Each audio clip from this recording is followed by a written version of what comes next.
Good morning, Soldier Boy here, and welcome back to RoadCraft as we continue on the Reclaim DLC for live stream number 74. Sounded a bit weird saying that way, didn't it? Good morning, I hope your week is going well. We're back today for 3.5 hours as we continue on from last Wednesday's stream. Now, I know we're only able to do this once a week for the time being, but I think we're getting a decent amount done. So, last week we continued on the second of the Reclaim map, Summer Drought. I'm trying to do too many things at once. I can't read what I want to read. We built a road leading from the tunnel to our fob for a convoy. We explored more of the map before destroying more buildings so we could build a steel beam facility. That was where we got to in the last stream. Today we continue on, see how much more we can get done. We're nowhere near finishing this map. It's going to be a while. And we are finding Summer Drought tricky at times. There's a lot of areas where it looks like we're going to need lots of roads to make things work, and there is a shortage of materials for the time being, at the very least. So there's lots to kind of contend with and keep building on, but we're getting there. Thanks for the like, whether that was much appreciated. This is one of those games, as always, that I really look forward to coming back to every week. I wish we could be doing this twice a week, the same as Kingdom Come, but while this course is ongoing on a Friday, we're kind of losing the extra day at the minute. And I've just been told this morning that the summer holidays for the children is only just over a week away. I thought I had a lot longer than that, so I don't know how we're going to work out the summer. I'm definitely not getting ahead. So I've got a bit of a concern in terms of episodic content, especially. Live streams, we always work things out. We always get to do a few during some holidays, just not as consistently as we do now.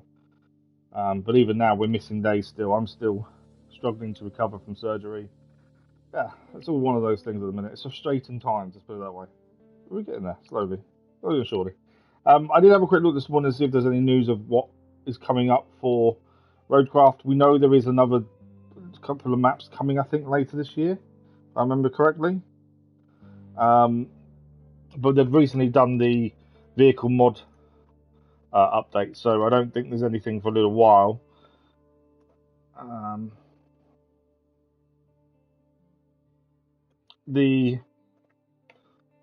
We've got this map to do on the Reclaim DLC, which is the final map, and then after that,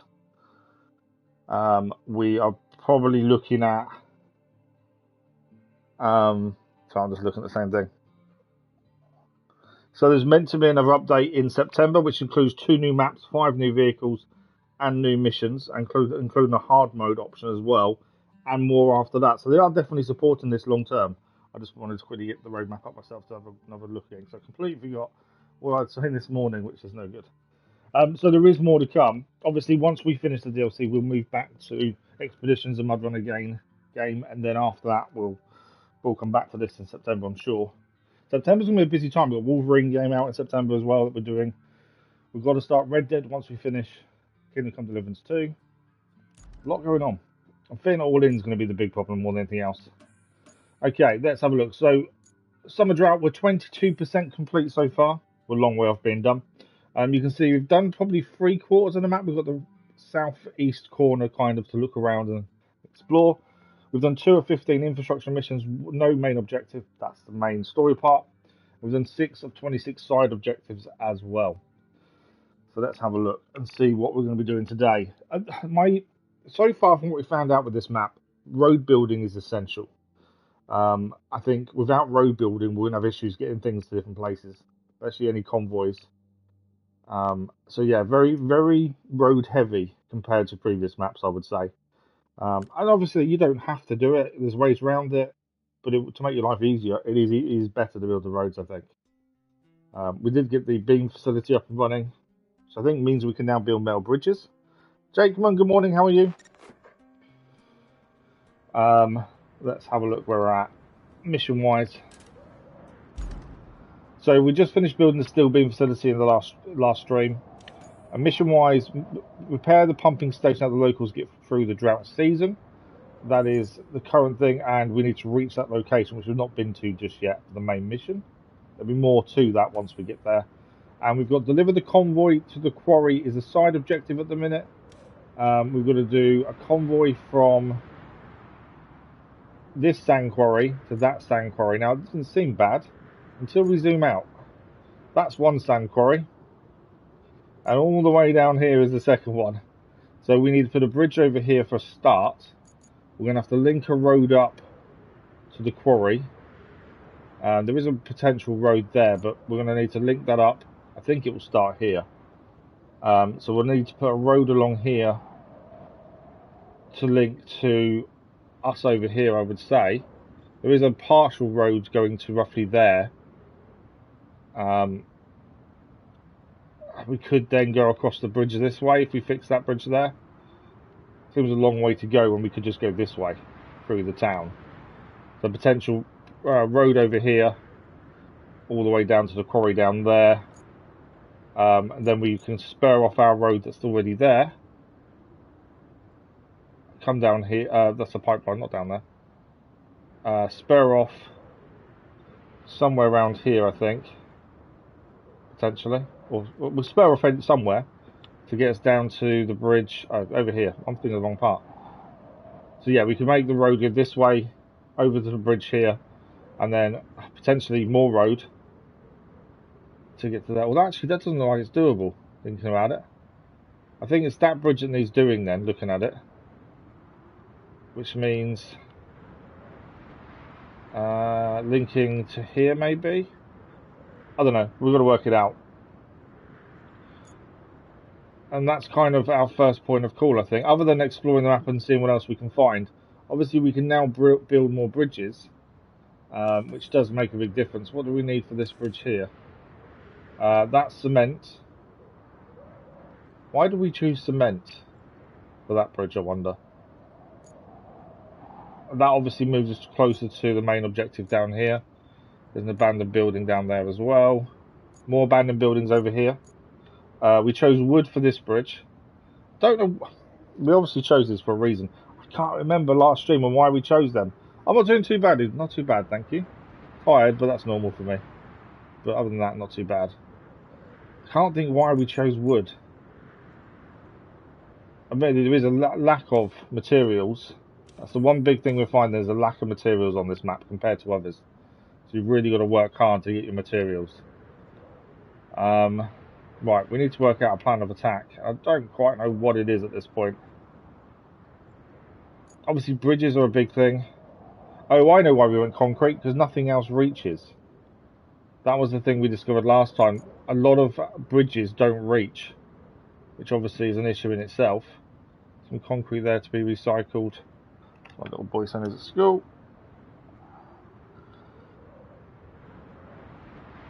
I think last stream I was a little bit indecisive about what our plan of attack was, and I think that's more indicative of the map more than just me being indecisive. Right, we need a plan of attack. We have got a scout vehicle over here currently. We've been looking around to see what was around. We need to get these bridges moving, really. I think we need to try and get this convoy done. What's the rewards for the convoy? Out of curiosity. Oh, is that it? Just tokens. Okay. I think maybe we scout for a minute. Obviously, we want to try and get to there to see what it wants us to do there, but I think we need to find more areas of the map. We have got a scout vehicle here. So if we quickly jump in and just have a quick look around, so we can see a few watchtowers and stuff in the distance. So if we kind of head down out of here and just see where we can go towards these abandoned buildings, maybe we might find new stuff that's going to help us. It's one of those difficult things of trying to decide what's the right thing to do first. I think quarry to quarry makes sense, probably to do sooner rather than later, to be fair, which means getting this bridge up and running and then a road and fixing this bridge here. It's knowing what materials we're going to not run out of, I think, is the other issue.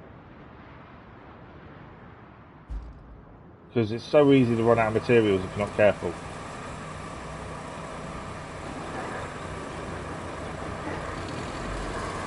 I wasn't trying to dig, I don't know why it's saying we can't dig. So we've got this town over here where they've got buildings we can destroy.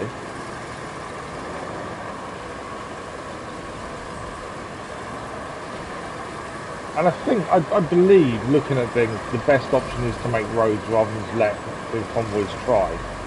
I know it takes time, but I think it'll make things a lot easier. Because even though it's sand and most things can travel on sand pretty well, the one thing we're finding is you do end up digging into the sand. So at some point there's going to be a convoy here. Yellow doors mean convoys. So this is a town here. There's an abandoned building there as well. And the road from here goes out. The other thing we're looking around for is materials. There's lots of concrete over here to recycle. The more materials we can see, the better, because then we kind of know where we're at in terms of what materials we should be using more of. Wood is normally the go-to, but there's a lack of trees. That's the big thing at the minute. So this will take us to the quarry over this side, which I think is where we're going to go. You can see even with the tracks we're digging into the sand, and this is why I think trees are plentiful. They don't look plentiful on the map though. This big area here, like the valley, there's plenty there, but it's getting to them, is what I'm finding, because that's quite a drop down. So although they may look plentiful, getting to them I'm finding a bit tricky. And it may be, it's just deceiving, but it's just what I'm looking at the minute on the map. I don't know the map can deceive us, but to me they look like they're not as plentiful as other maps. Because wood is normally the go-to, and the wood's just a safe bet in terms of we should always have plenty of it. There's a route to them. Yeah, I'm kind of thinking that we're just going to find that route. But yeah, how deep the sand can go in places is the reason we need roads.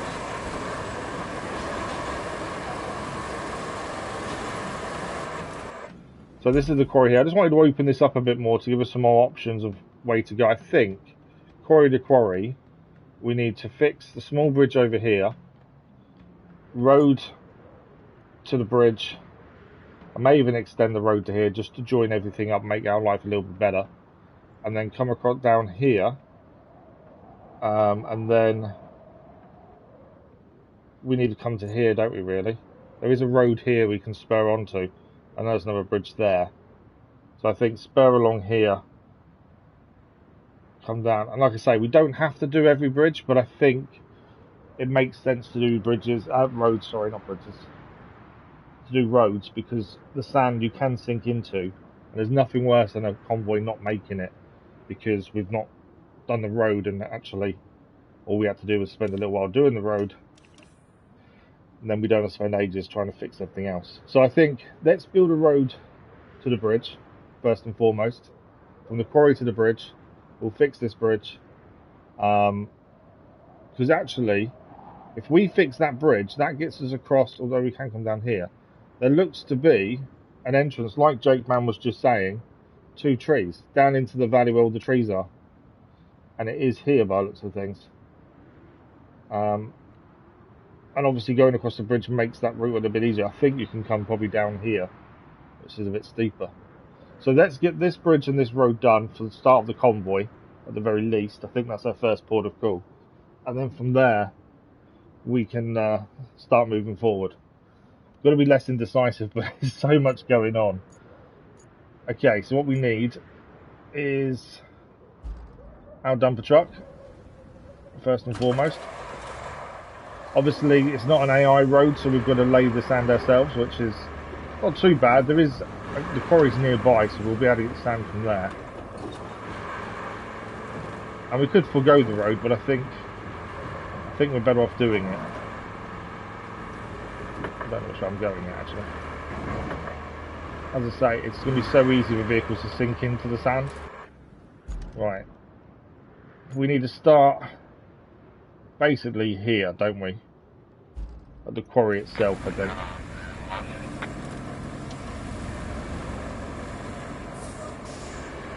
So we'll get to the quarry, we'll start the road there. It's not going to be too big a road, I don't think. But I think that's our starting point.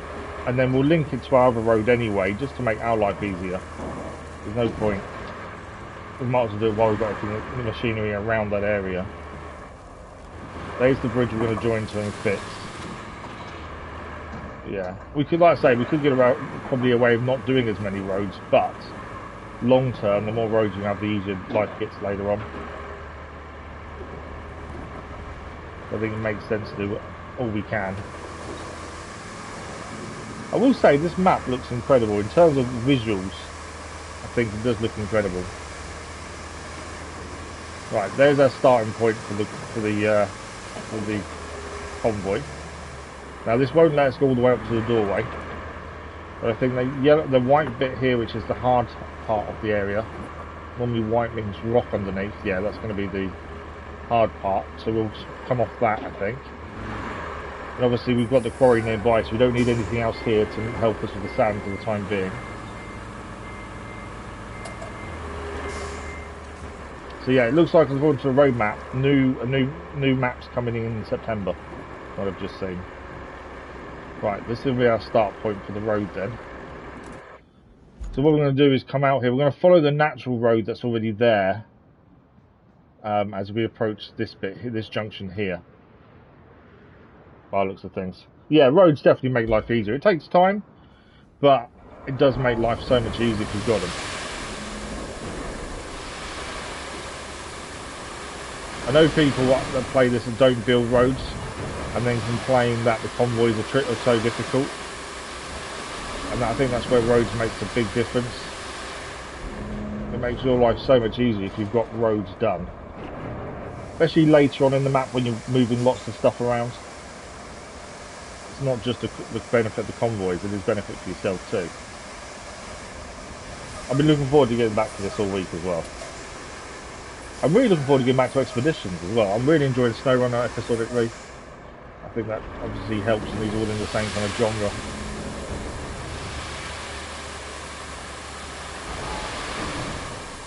I've still been doing Crimson Desert on my own. Obviously it's not coming to the channel based on votes for a while, so I thought I want to play it myself and just see what I think of it. And I'm really enjoying that for the minute. You can get lost so easily.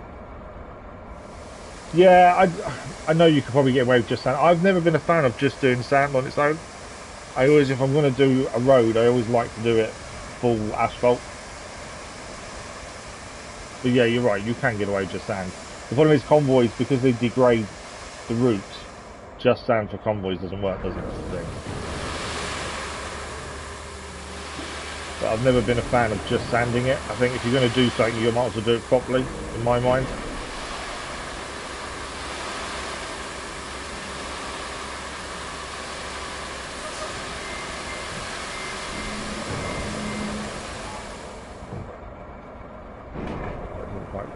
No, it did tip out. It didn't look like it tipped out properly, but it did.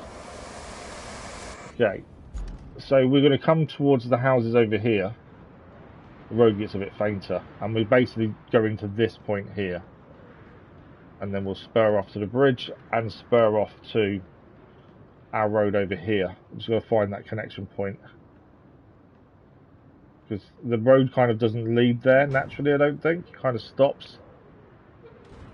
And we don't need the road there for what we're doing, but long term, I think it makes more sense to just have it done, just in case, you know, there is another convoy at some point that we need to send from our fob over this way.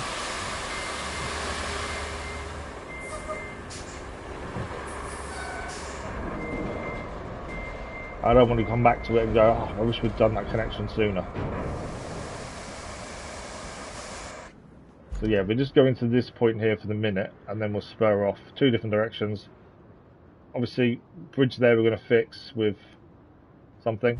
I haven't figured out yet what.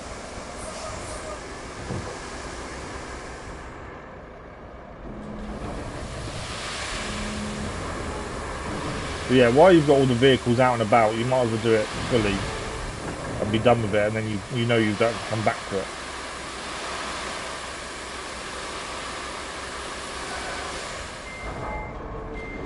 Further full road system, exactly. I just think it just saves you so much time in the long run.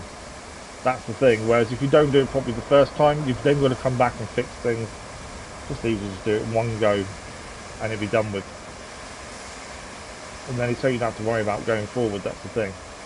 You would think for a sandy map, you would think, oh, you won't need roads, it's going to be easy to travel on, but the sand is so, you sink in so easily, which is not a criticism in the slightest. I like the fact that, you know, it's not as simple as the fact you're on sand, you'll be able to get everywhere. I like the fact, actually, the sand isn't as helpful as you think.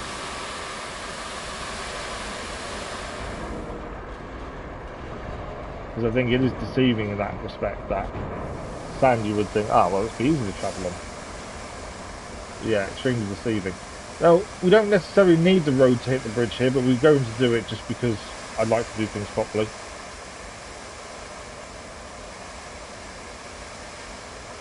That does seem like a hard piece of ground there, so you don't necessarily need to connect it to the bridge.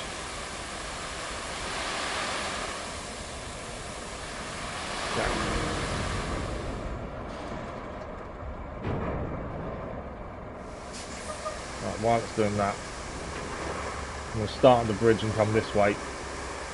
Obviously there's things here to recycle if you want, especially for metal. I think having this bridge will make it a lot easier to get the trees. As we can see, there's a proper route down, essentially, for the trees. That will make life a lot easier. There's probably a few trees here we could use to fix this bridge. Wood has always been my go-to for bridges. I always find it, well, normally it's more plentiful. On this map it is there, but it's just harder to get to, is what I'm finding.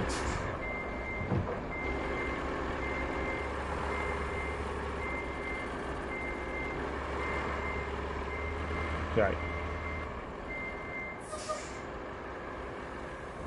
So we're just going to connect this road up with our main road near the fob. Although I kind of went a bit off centre there.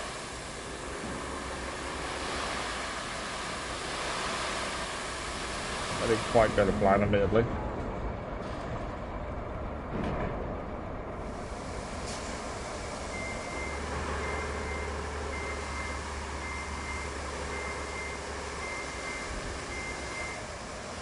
So from here we're going to follow this natural curve and kind of, I think, come across there essentially.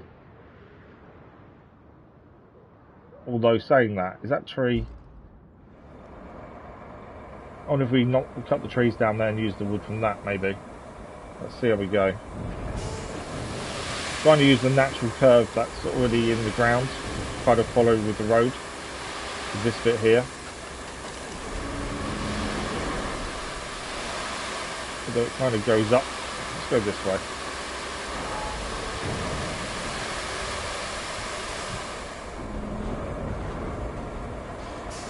I think we can probably find some trees to fix that bridge pretty easily, I think. So yeah, we're going to try and follow this way, I think. I was going to go through the tree, but no, we'll go this way.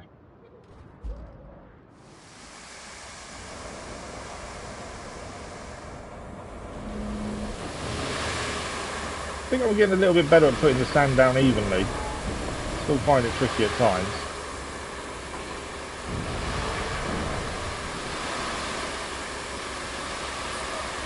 Okay, so this should be our last load, and then we'll get the grader out to get it all flattened. There's our road point there. Grader to flatten it all, and we're getting there. And then we can get the bridge fixed. We'll see what trees here are cuttable, and go from there.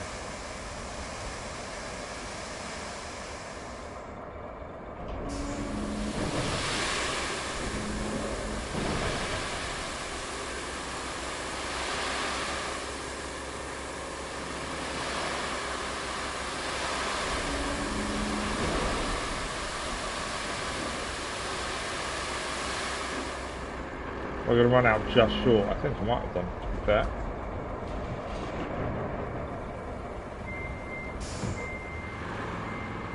Although this bit didn't quite go to plan here.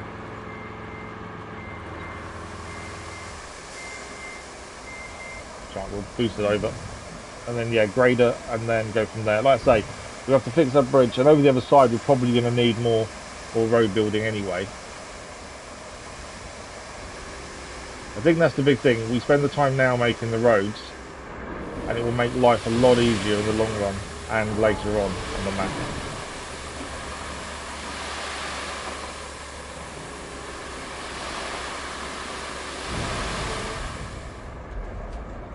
Okay, so now we can get this graded.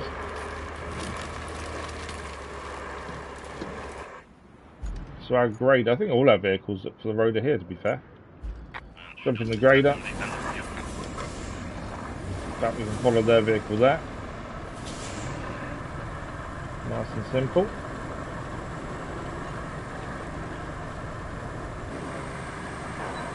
I think also I'm never normally an indecisive person when I come to do things, but with this, because things are so sparse, it's not free because there's too much choice. I think it's lack of choice making me more indecisive.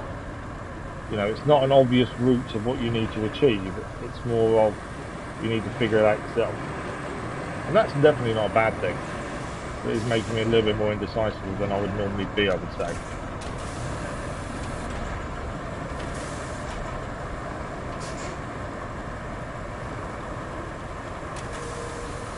Okay, so this road flattened. Probably a little bit too close to the buildings there, to be fair. Might have to be aware of that when we're asphalting.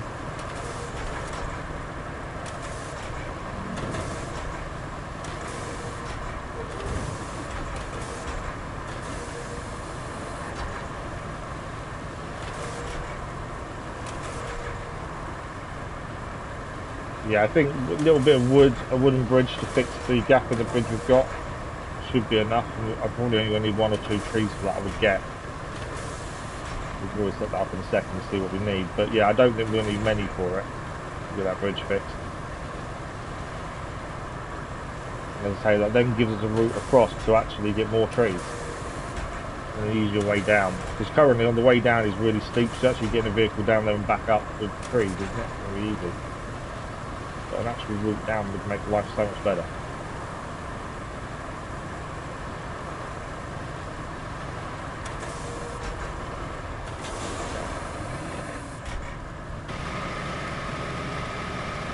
Right, we're just going to follow this now to the quarry itself.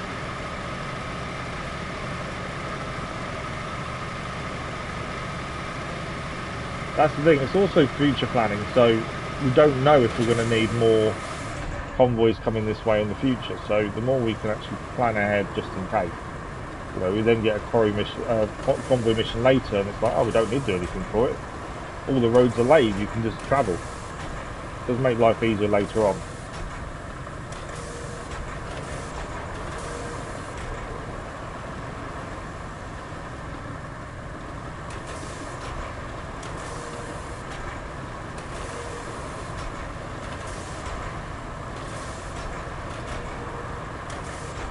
So how's everyone's week been? UK's facing another heat wave. Extremely hot here. More so in the evenings than during the day, to be fair.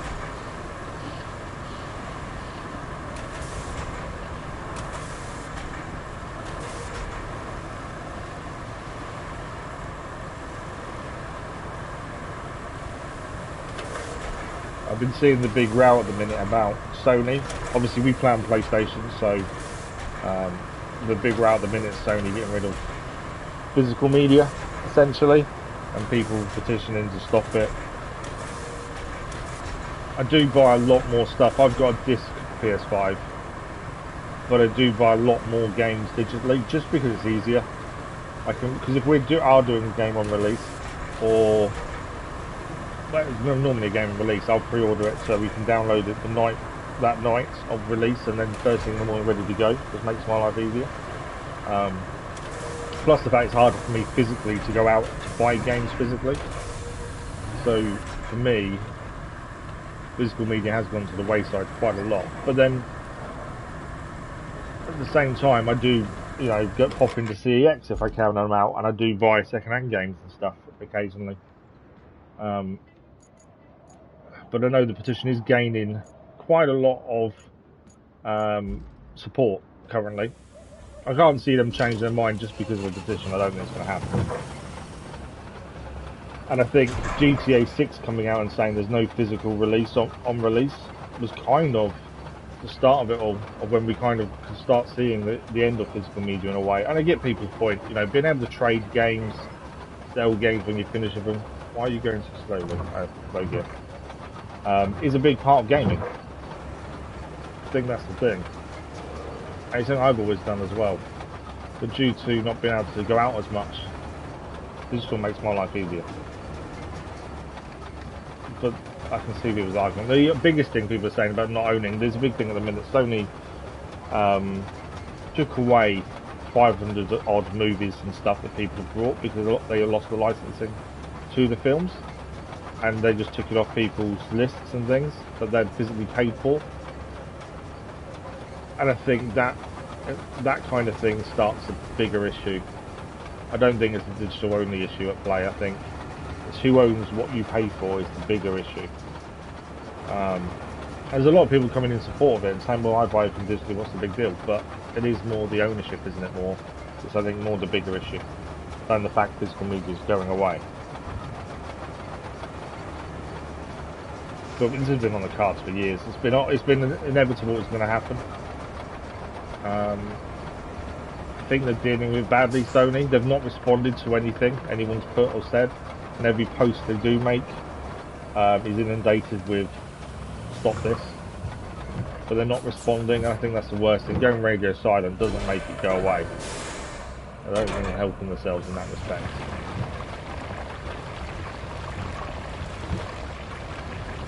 I know I got asked my opinion on it the other day, and the one thing I'm seeing, and this is what, okay, we're a little bit close to that. I did think we were. Made the road a little bit too close. That's my liking. The one thing I hate about this day and age, and gaming community as a whole, because I don't get why it's like that, is people are asked for their opinions, people put things online, and then people respond to that and give their opinion. You know, you put something online, you're inviting opinions, aren't you, essentially? The minute anyone's in support of it or saying, well, it doesn't bother me, I don't see the big deal, people are being aggressively, what's the word I'm looking for? Aggressively, not silenced, but bullied is also probably too strong a term, but they're being harassed for the fact they've said it doesn't bother them. You know, that's the online side of things I really can't stand. If you put anything online, you've got to allow criticism and opinions, and you can't then criticise someone for having an opinion different to yours, because that's life. That's the bit I'm not liking on the whole argument. And also that takes them, this is not driving the way I want it to, taken away from the whole argument in the first place. When you're having to go at each other, the argument dies away, doesn't it? That's the thing. We're better off not having to go at each other and actually deal with the issue at hand. You know, there are people that prefer digital, and they've only got a digital PS5, it doesn't matter to them whether they can buy physical or not. It's not going to affect everyone. As I say, I think the bigger issue is more ownership. But again, some people aren't fussed. But that's their opinion, and that's their right to have an opinion. I disagree with this hazing people for their opinions. I think it's ridiculous and takes everything away from the whole argument. You know, like I say, digital makes my life easier, but at the same time, I'd still do buy physical from time to time. I think the bigger issue as well, on top of ownership, is something that's digital costs less to make than something that's physical.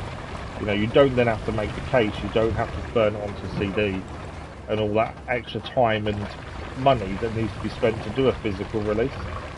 But you never see that saving on the PlayStation Store, and because you are restricted to where you can buy PS games digitally from, they're very limited in that respect. Why is that saving not passed on? To me, that's a bigger issue than the actual whole ownership thing. Is why are we not seeing that saving?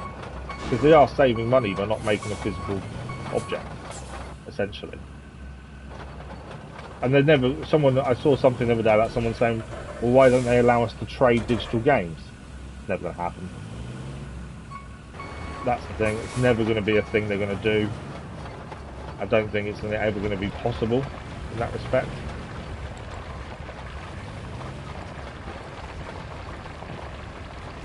But yeah, I don't know.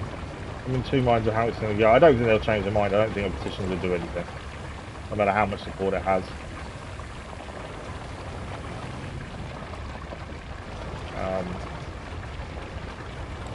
They're just going to do what they want to do because it's their business at the end of the day. And financially, it makes sense financially for Sony to do what they're doing.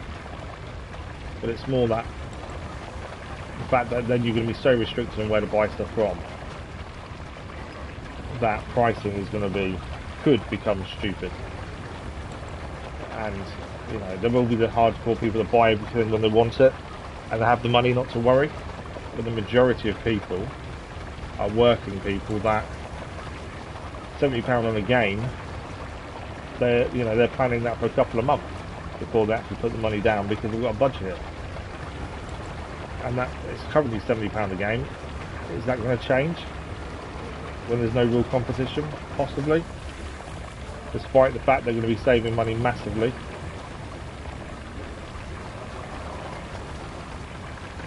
I've actually seen people. There was someone the other day. I was listening to them, and they were saying that they come out in support of Sony recently on their social media, and they lost like 10,000 subscribers over it because that was the consequence for them coming out in support because people disagreed with it. I've never been worried about what it's saying in terms of it affecting the channel in terms of subscribers because it's just a number. Vanity project subscribers at the end of the day. Once you reach 1,000, it doesn't ever matter anymore.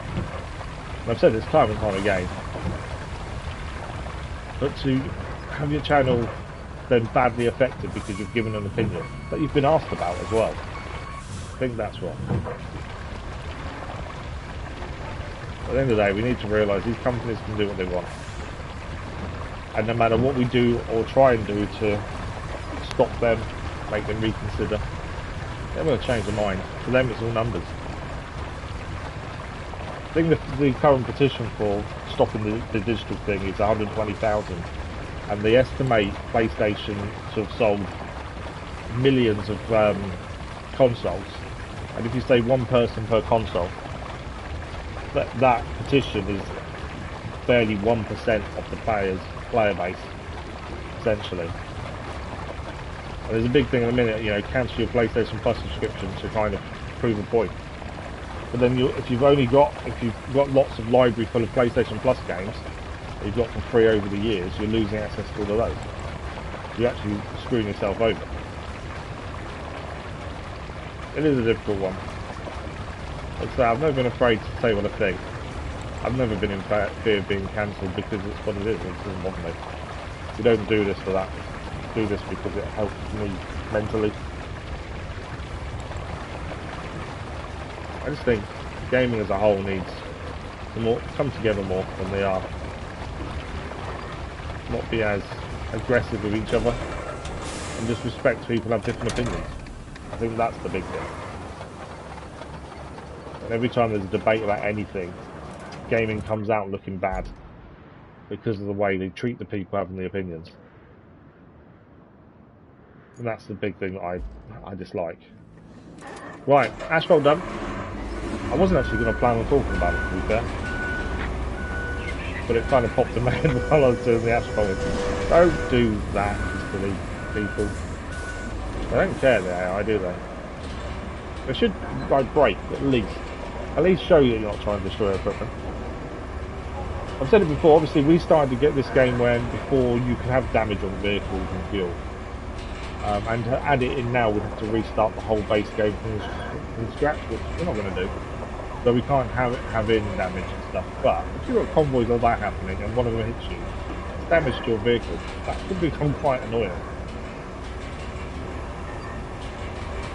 Already rolling. I never turn the rolling side of this off, to be fair. Although I don't turn vehicles off either.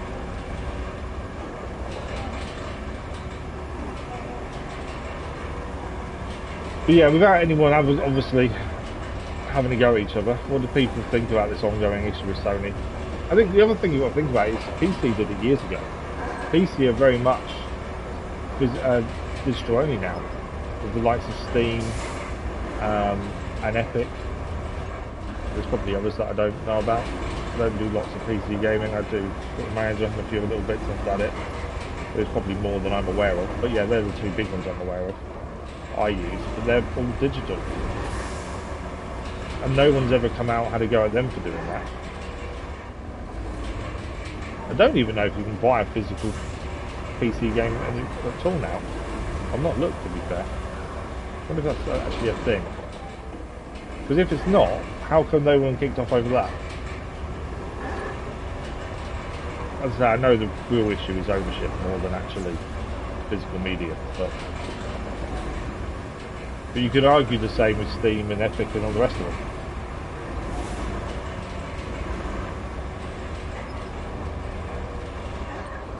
But also, PlayStation hasn't just taken away these films people have paid for.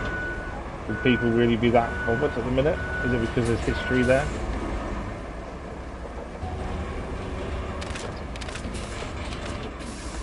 There's a little bit of a bump going over that bridge. The way the sand kind of came up to a bit, it won't let me asphalt any further that way. So there's going to be a little bit of a bump there.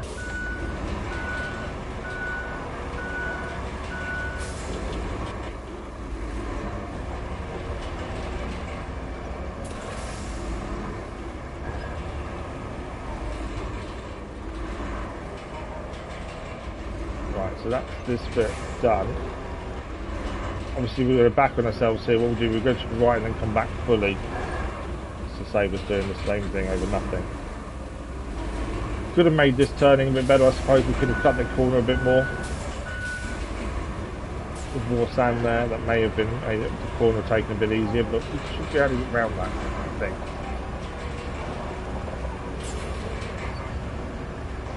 I don't know, that might end up a bad thing, I'm not too sure. Then actually you need to have a look and see if it's a one-off convoy as well. If it's a one-off convoy, then it's not that big a deal. It should make it very easily, you can just reset positions. Obviously if it's multiple convoys before it finally truly finishes, it's a different story.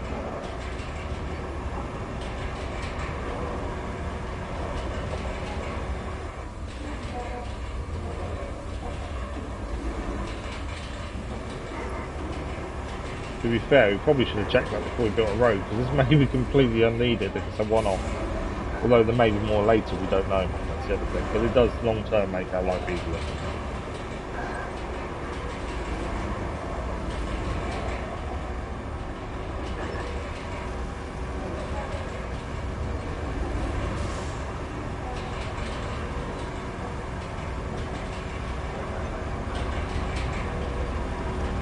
Okay. We're going to have to do a middle of this, I think. I think this bit got a lot wider than the other bits. I think we may need to come and do a third pass, annoyingly. See how close the middle are now, we're going to... Yeah, we're going to be miles up the middle. May need to do it on the other bit as well, actually, so it may not matter. We'll have to come back down for one more pass, maybe. And then what we'll do, we'll fix the bridge. And then we'll look at what we're going to do the other side to get to the other quarry anyway. I think we're going to need another road anyway. I think there was another bridge to deal with as well. And although we have the steel beam facility up and running, I don't want to waste the beams on bridges if we can avoid it. I think it's a bit of a waste. Especially now we're going to have access to that valley with full of trees.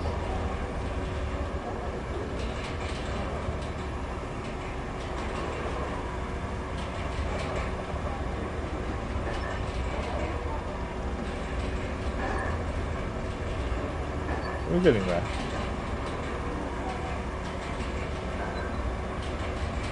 I think there's going to be a lot of missions to go and find. At the minute we've only got the convoy and the main mission to do. And we do need to get there to see what the main mission is going to entail completely. We do need to head for that area sooner rather than later to figure out what it's going to need to fully finish it. I think it's going to be a case of all the normal things back up and running. The concrete plant and things, and there's probably going to be stuff to rebuild that we're going to need lots of materials for, essentially.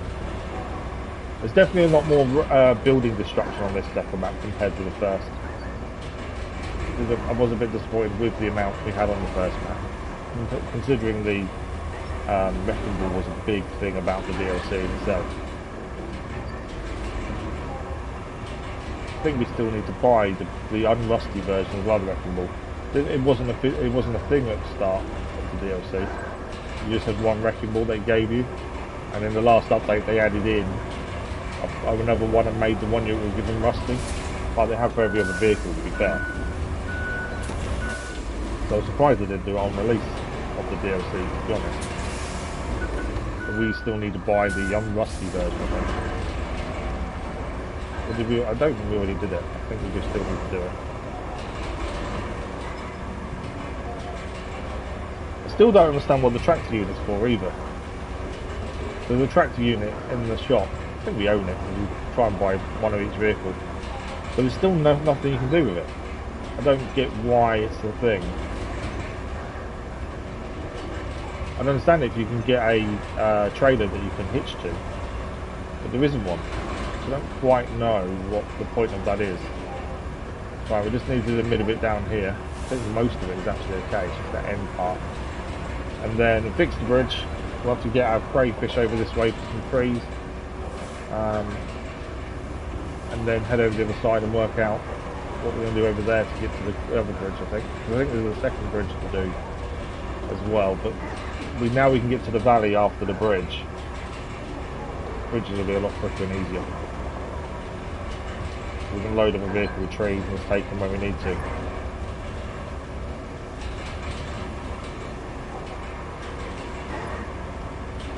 Okay, this should be the last bit, I believe.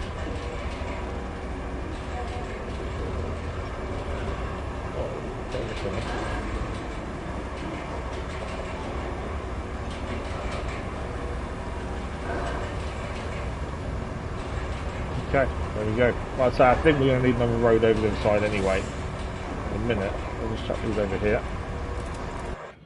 Okay, road is done. We've connected it to the main road as well, plus also to the bridge. So we do need to make this bridge good. You can see there's a big gap in the way. For that, we're going to use wood. I never really know. Oh wow, that's a lot wider. Okay, maybe not the wide one then. I like wide bridges because it makes life easier, I think. I don't like them too thin. Hey Vlad, good morning, how are you? Hope you're well. Thanks for the like, much appreciated it was. How thin's that one? I don't like any of these. Do you know what? I don't need to do that. Why don't we use a bridge layer? I reckon a bridge layer would do that better, wouldn't it? There's no point building that bridge. So just cover that gap. A bridge layer would do the same thing. Didn't even think. Obviously, they added in several updates ago, bridge layers. At one point, we owned 6 because I didn't realise you could make more bridges to add to your bridge layers. I thought we had to buy a brand new bridge layer each time. We have eventually sold all our spare bridge layers once you realise you can just use metal beams to make new ones. But yeah, originally they didn't tell you that originally, so I just kept buying bridge layers. So we needed a bridge. Bridge layer will do it. Just coughing, that's never good. What's causing the coughing? I'm not too bad, thank you. Not too bad. You're tired as always, but other than that, I'm okay. I'm doing okay. Alright, there we go. Bridge layer. This is the ant, the Vostok ant. Is that what size is that bridge? That's the 12 meter. It's 12 meters too big. Obviously, there's 12 meters and 6 meters. Although, I don't know where my 6 meter bridge is. To be fair. What do they come... So, custom trucks is now an option on here as well. I didn't realise that just now. Custom trucks is a thing for when you make your own modded vehicles. I'm curious to what people come out with modded vehicle wise. You know, you could have one vehicle that does everything, but I think it'd be horrendous. But I'm curious to what people do come up with, because I think there could be some ingenious designs out there for those who have the time to do it. Oh, okay. Well, at least you're getting over it and you've got medication and stuff. That's the main thing. But I hope you feel better soon. Where's my smaller bridge layer? I don't think we need the 12 meter bridge layer for that gap. I think we can do the smaller one if I can find the thing. I know we have one. It's there. So that is 6 meter. I think that's big enough. I don't think it's that big a gap. I forgot I could change colours. Right, what we'll do, we'll deploy this one to the smaller version. It hasn't got a bridge. So because we've got bridges deployed on previous maps, we don't currently have bridges. Does the 12-meter one have a bridge? Let's move this out of the way. So we can make bridges, but you need metal beams for that. Does the 12-meter one have a bridge? Although, does it matter? We're going to need metal beams, aren't we? I bet you, because when you deploy a bridge on a map, it stays there. And the problem is, when you start a new map, it means all your bridge layers have no bridges. I completely forgot about that. There is a way around it. You could sell the vehicle and buy a new one, and that would give you a bridge, wouldn't it? And you sell for the same money you buy, I believe. No bridge on that one either. Okay. What is it cheesy if we sell the vehicles to rebuy them to get a bridge? I don't think it is, because obviously the bridge is on the previous map and the map is done. What do you guys think? Is it cheesy to do that?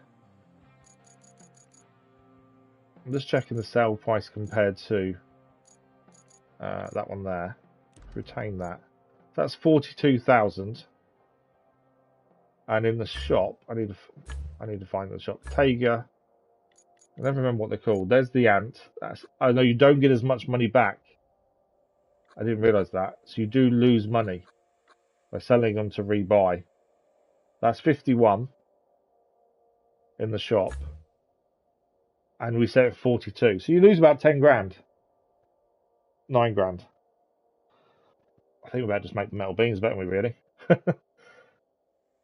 Okay, so let's make some metal beams and just build these back. I wondered if there's a way around it, but I don't think there is.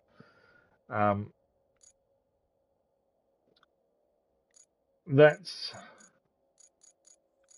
grab one of the Vorons and stuff. We'll chuck some metal in. We need 3 metal beams, essentially, is all we need. It's not a massive amount. Where's all our... wrong one. Where's all our small trucks? I'm not using the wafer. The Voron's already out. Let's deploy the Mule T1. Okay, so we need metal beams made and brought back here. Now, is there any metal around the plant we have already got up and running? Let's see if there's any metal near it. There's a little bit by the looks of things. Got a little bit there. Oh, there's some decently sized bits. Some concrete there. Well, actually, we've already got a vehicle there. We don't need this one. I didn't realise the Voron was actually where the Voron was.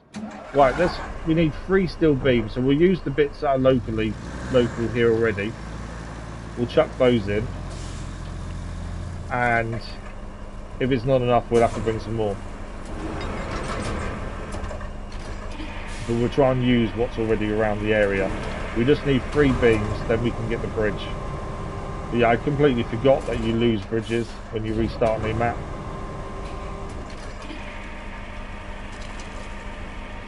But yeah, I thought we may have found our way around it by selling and rebuying, but actually I can see why you lose money. It stops that, doesn't it?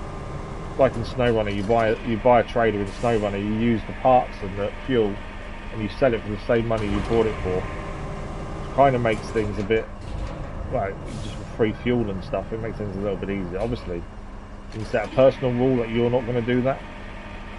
But we do it, to be fair, especially when it comes to fuel and stuff. It just makes life a little bit easier.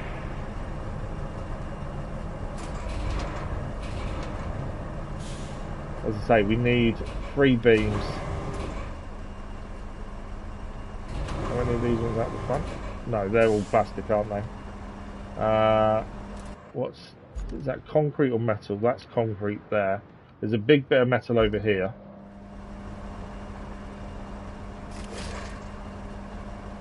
Old crane, anchors, camera. We'll go and get the big bit. As I say, I think we won't have too much issue getting 3 from here, to be fair. There's a bit of metal over here, I thought.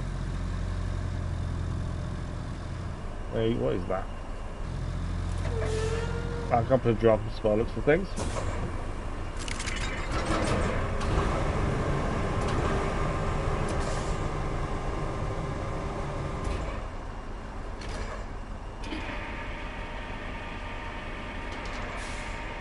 Knowing if we've got enough for free already, or we're going to need to go and bring metal from elsewhere is the only thing.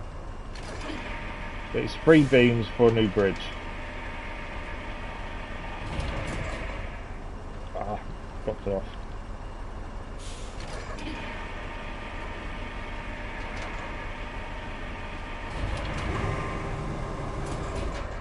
Okay. Train anchors camera. There is another bit of metal just along this pipeline. Grab that as well. That may be enough, or close to it at the very least. We'll find out in a second. There's a valve essentially sitting over here. An old one. Good old strap. Anchors.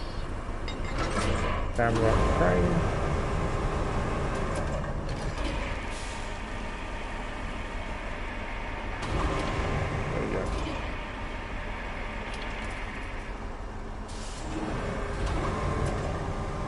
Okay, that may be enough for free, I'm not sure.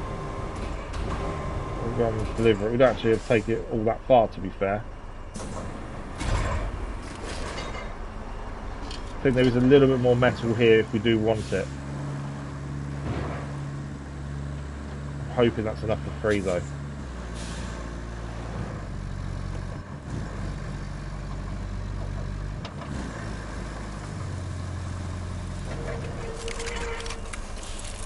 Well, he's enough for free. Perfect. There we go. The perfect amount. We just need to get these loaded up and take them back to our garage, and then we can make the bridge we need and go and get that bridge fixed and crack on. Yeah. I don't know why I moved camera. Don't need to worry too much about how they're loaded, as long as they're loaded. You're not exactly taking them far, to be fair.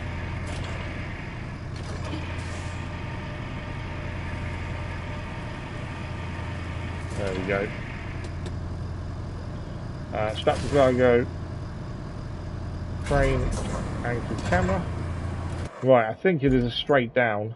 Obviously, we've got to be a bit careful. Not to do anything silly, but we've basically got to take them back to our base to be put in storage, and then we can use them to buy a new whatchamacallit fridge.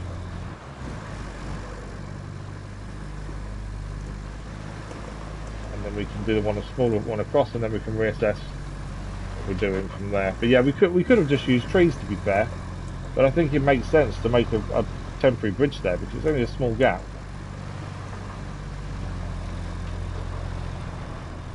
Rather than actually put a permanent bridge there. I don't think it's needed. And the fact you can keep rebuying bridges. We do need to deal with them rocks, I think, at some point, just to make this a bit easier.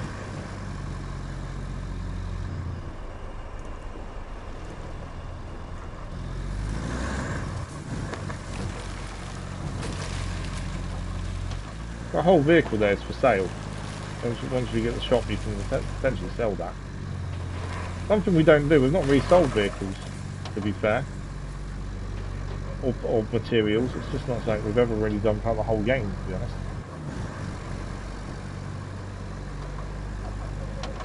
I know people that go around clearing the maps of everything, so when you go onto materials, there's nothing showing up anywhere. They sell all the yellow, they recycle everything else. It takes time. That's some commitment to tidying every map up fully, isn't it? But I know people are doing it.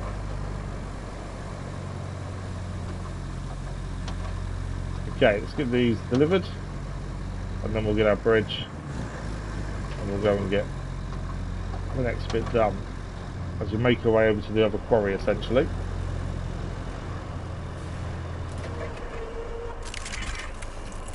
There we go. So if we now swap vehicle to our bridge layer, this is the big one. This is the big one. We don't want this one. Let's go back in the garage. We need to retain that one and bring out the smaller one. I'm having an issue trying to find these all the time. There's no actual, I don't think there's an actual thing for bridge ones, unless I'm missing something and not realising. We need to pull back in the ant and then send out the smaller one. Where are you? There we go, that's the ant. We'll retain that one. And then the smaller one, was that further? No, it's back up. I get confused to where these are, to be fair. That's the smaller one. I'm hoping we got this right, Taiga.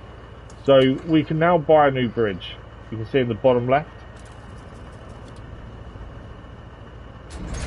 There we go. I'm hoping we've got this right and this is big enough, because we're kind of guessing that we don't need a bridge that's massive, we only need a small one.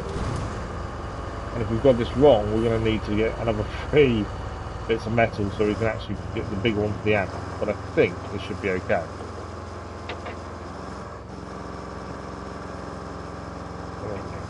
Watch out for the vehicle coming this way.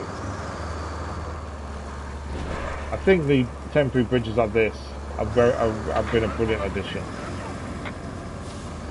Obviously when you first get them, I think they need to explain it better, that you can buy replacement bridges with metal beams. As I say, we bought, I think it's 6 different bridge layers at one point, before realising actually we could just buy the bridges. Okay, I think we're right in distance. Yeah, I think this will be fine. I was a bit unsure whether we'd underestimated this gap, but I think we're going to be alright.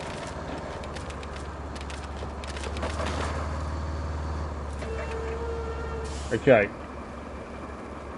Anchors first. Bridge. Oh, okay. I got it slightly wrong. This does it backwards. I was thinking of the ant, and the ant does it from the front. This one does it backwards. Yeah, the ant sends it forwards. The Taiga seems to send it backwards. We haven't used a small one that often, to be fair. That's why I completely forgot that's the thing.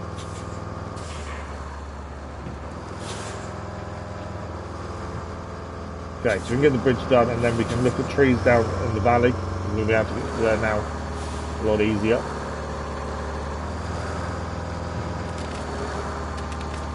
Okay. Don't be too close because we want a bit of an extra bit for the bridge to actually sit on. If we were to try and gauge it, we'll know once we start putting it down.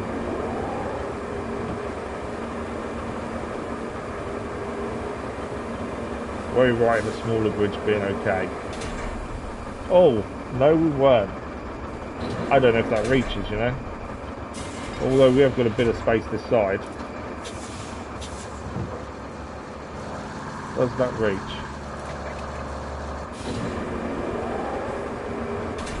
It does. Just. Okay, so we could have used the ant, I think.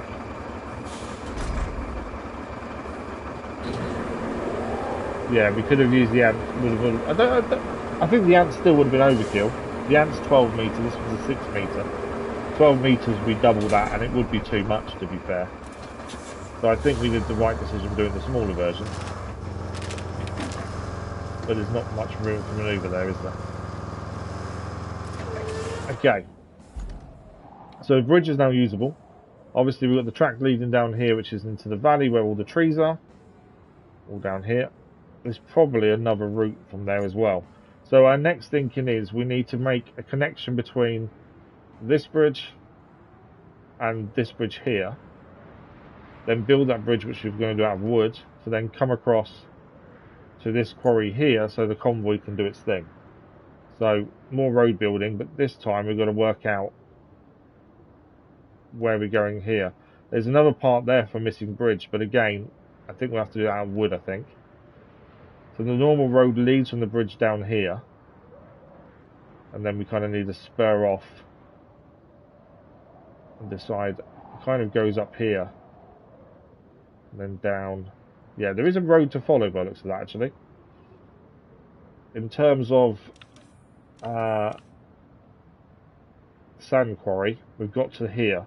So I think we're going to need our not a grader, a scalper, so we can pull more sand. Probably somewhere around here, to be fair. And then build a bridge, and then another road to the quarry, I think, is our best bet. And at least then that convoy can be doing its thing while we work on what else there is. There is some infrastructure to do, but we've got to uncover some of these. A couple of build roads. That's all the way over there. Again, we've got to go over that way to do it. But because we have this mission on, it makes sense to do it now. So, I think might as well get the scalper over first, which I believe is over here, where we left it. Is that all folded? No. There we go. Deactivate. Because it wasn't live, but it was saying still needed activator. So we're going to send this across that bridge we just done, and then work out a placement for this to enable us to do a road. Make the road to the next bridge we need to make, and that one we'll make out of wood. So we'll send the crayfish into the valley, grab some trees. I think we need 6 for that. We'll see what ones we can collect on the way down there as well.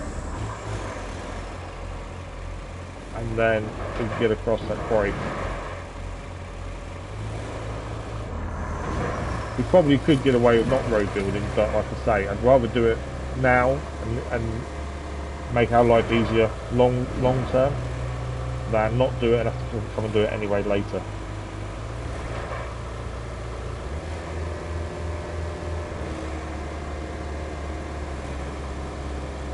So just got to pick a position where this covers more of an area, and then we'll start laying the sand, pick our route. Although I think I know the route, to be fair. Come on, we caught you up. Chop chop. And then build another bridge, or cut trees first, then bridge. Kind of got a plan, it's just doing it. Come on, slow me down now. I didn't think the scalper would do faster than one of those vehicles. I'm glad we're finally using the scalper a lot more. I think we used it once or twice on other maps, and that's it. Barely used it since we had one. So I'm glad this map is now really utilising it more. I've just not needed it on other maps really, to be fair.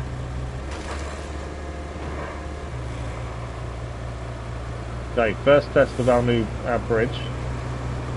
Definitely think it's the right decision rather than 12 metre. Just I don't want it. If we push it too far, it will go down, and I don't want that to happen. Ah, that's fine. Don't know what I was worried about. Right, there's going to be a few rocks in these clearing from here then, I think. Potentially before we even put sand down. We've not been over this side before. This is first time this way. So we're thinking we're going over here. Currently, quarry leads to there, so we want to be heading somewhere over here, which will be towards this junction to the top of the steel beam facility, actually. If we take a right here, there's a junction to steel beam, and we're going to go along the left-hand side of that. So we're going to make all of this a road.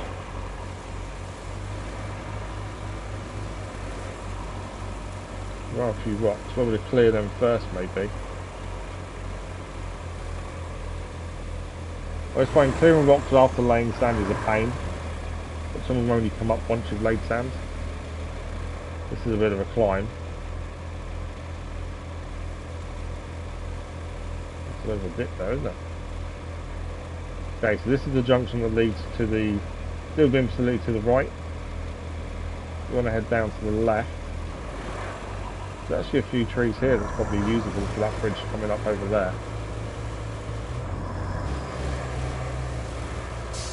Right, we need to find the place that gives us the best reach. Oh, okay.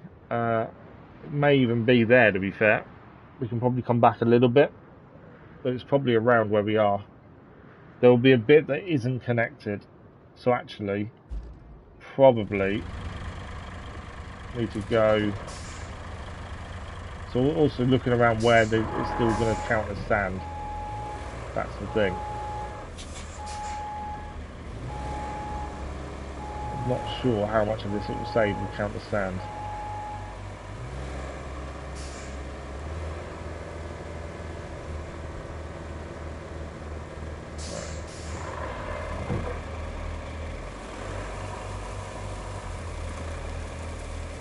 I think I'm going over a rock. I have it's there. Trying to get off the road bit. Didn't quite go the way I wanted to.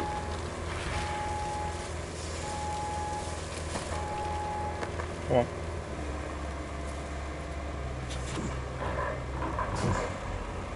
Right, my thinking was potentially here. If it allows us. Because that would then... There's a small bit there that's out of quarry zone. And a little bit by the bridge. I think that's probably our best bet, you know.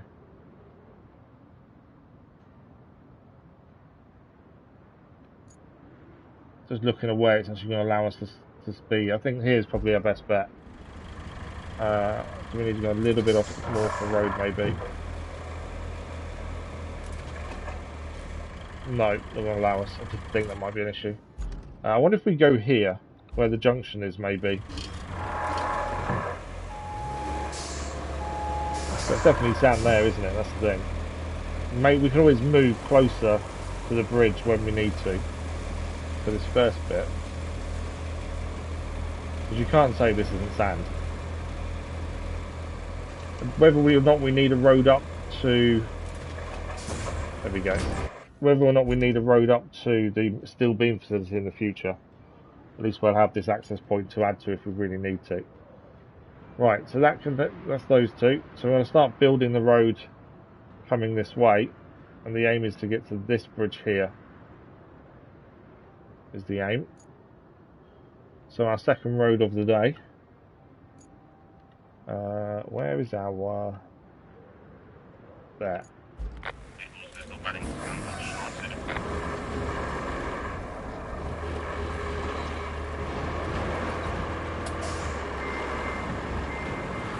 And then yeah, we can build the bridge going across. Come on, get out, ahead. Am I going to be ahead? Just about. Not happy beeping at us as we get pulled out on him. He wasn't going to stop anyway, I don't know why he's beeping. Beeping normally means you're braking, he wasn't braking. Right, we can refill while we're going ahead.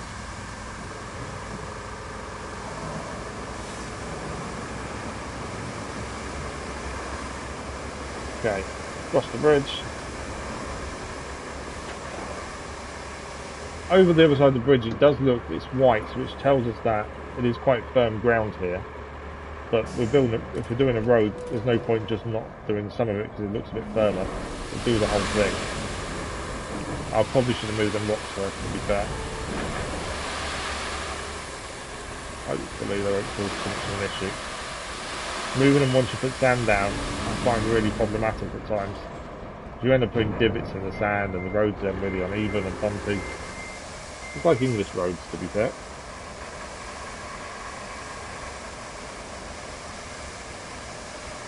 And once this mission's done, we're going to go off in search of more missions, essentially. Although we do need to go and check the area where the main mission wants us to be. I think there's more bridge building for that though. And the only bridge that reaches across is a concrete bridge. Now there are buildings nearby for us to demolish, so maybe that's what we're going to do, the concrete needed. The concrete bridge to reach across to the main objective.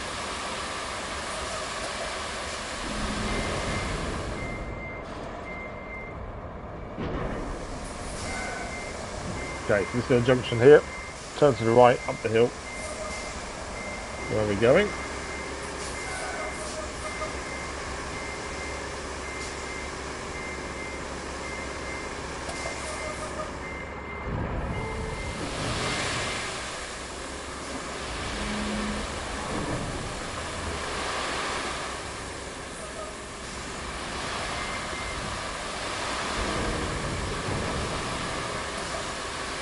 I think it's coming up like that because we're out of the zone. Basically tell us how to use the heavy dumper. Yeah, we're out of the zone. Okay, so that's our junction there. We're literally just out of the zone by millimeters as well. There we go. I knew we weren't far out of it, to be fair. Hence why the tutorial popped up. Okay, so we're going to go up that hill there. This is where the road is going to help, because the convoy potentially could just get stuck trying to use the sand up there.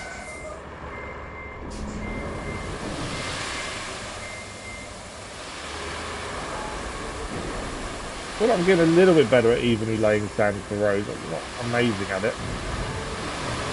I do miss little bits at times, but definitely get it better, I think.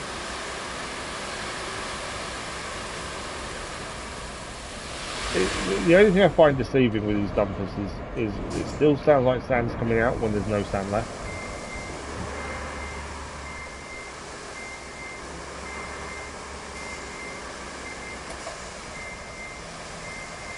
Okay, up the hill we go. Obviously the scalper's up there, so we're going to be able to keep refilling as we go.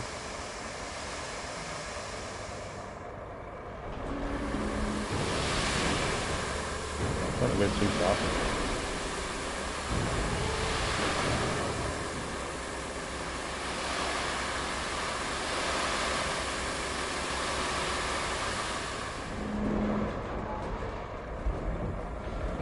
They seem to have fixed the bit where sand would fall out of the back occasionally and the door would open of its own accord. It does seem to have been patched out now at last. Took for a little while to do it, but it's done now. But if anyone's using the new update so you can mod your own vehicles, do let me know what you're building, what you're thinking would be more useful. What vehicle could you make modded wise that would be an improvement to what we already have to make life a little bit easier. Something we may look at once we've done everything on the DLC. That's definitely not something that's ever crossed my mind before. I'm not really someone who's what's the word I'm after? Not artistic, but I don't know, I lack that ability to kind of design things in that way. And I don't really know what vehicle we'd need that would be good. I suppose an asphalt layer with a roller connected to it, so as you lay the asphalt you can roll it at the same time. Potentially would speed that up. Or a grader that can asphalt lay at the same time. But then you're taking away the realism side of things, aren't you, in terms of what vehicles can do. That's my only issue with mods. Oh, we're slightly out of the radius. We can't be out of the radius. What's that? No way we're out of that radius. Scalper's just dead. Yeah, it depends if you're sticking to realism or not, doesn't it, really, I suppose. Like on Farming Simulator, you have the people that mod vehicles or add mods to make the vehicle harvest at 100 miles an hour or plough at stupid speeds. So I can understand it's fun, but it's very realism. I think that's what puts me off modding, is realism more than anything else. And some modded stuff is amazing. You see from other games like Farmers and that stuff, some of the things that we come up with are really, really cool, but it's just not my... I can't design things in that way. It's really weird. Never been my thing. But I'm hoping it means the console mod maps will be better. My hope. Now they've added new modding capability. Because currently they're poor, as we've seen when we previously looked at them, to be fair.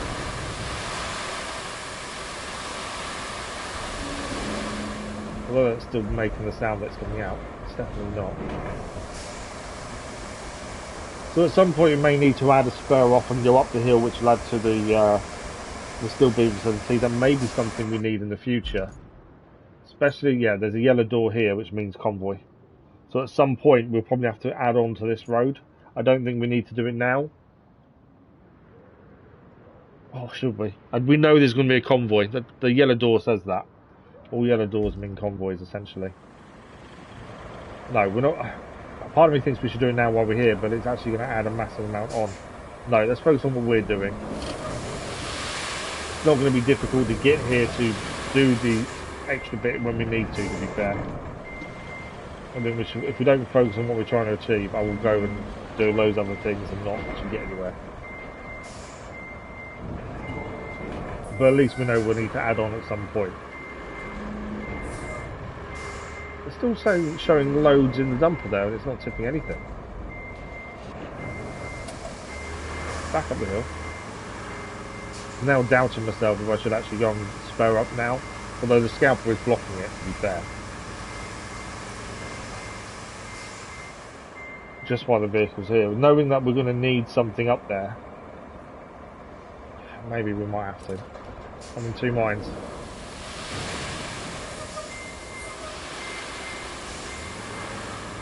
It didn't look like there's any sand down where there is. And now there's no sound of the sand coming out.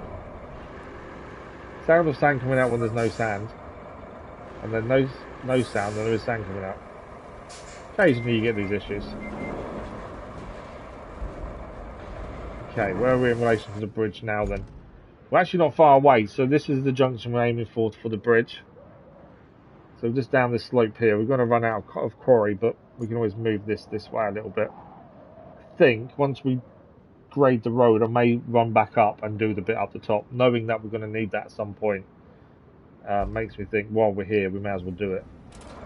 Obviously, it'll add a bit more time than what we're doing, but we're here anyway. I don't like doing things half-assed. I'd like to do them properly where we can. Since we know we're going to use it, it makes sense.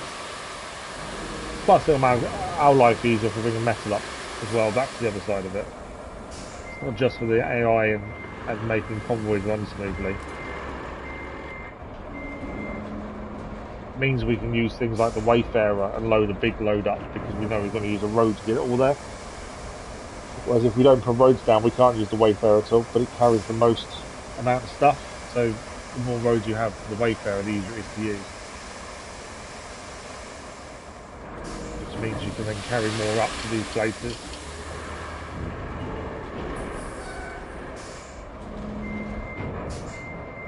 Okay. Whether or not we spur off to the right at some point if we need to. Currently it's not something we need to do as we're not going that way. See how deep the sand is though, we keep digging into the sand here. Don't know why it didn't do this bit. May be out of the zone now as well to refill. We'll know in a second. Will it allow us? No. We are very much just out by the looks of things. I hate going back over when we've laid sand though, it's really horrible. There we go. So we could move the scalper if need be. Well, we'll need to move in a minute anyway.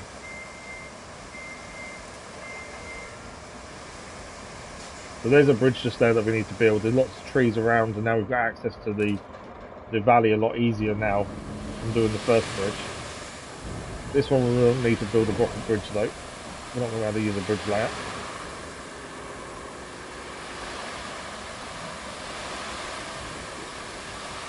See how much we're digging into the ground as well. This is why roads are needed over just leaving it as is. Just see how much we're digging in. A convoy in a poor vehicle would get stuck. We can't refill that. We need to move this out the way for up here anyway, so I'm just going to move this slightly more back. Slightly more back makes no sense, does it? Just need a spot that's sandy, not on the road obviously.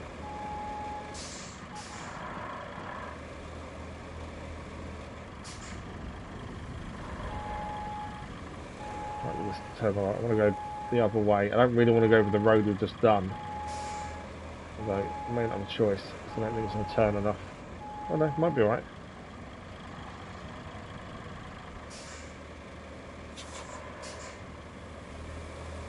Me and reversing long vehicles. Oh, do you have history? That doesn't quite work the way I want it to.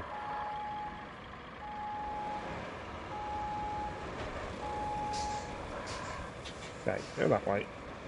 Okay, we should be able to go straight back now and find a little bit of patch of sand. That'll reach what we need. Don't need much, that's the thing here. Will it allow us there? No. Find it a lot easier going forward than back, to be fair.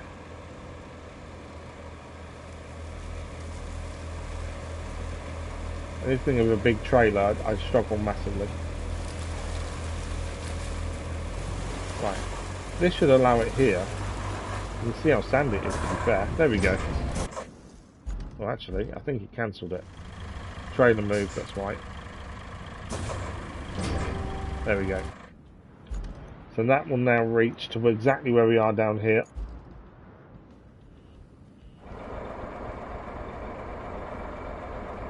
There we go.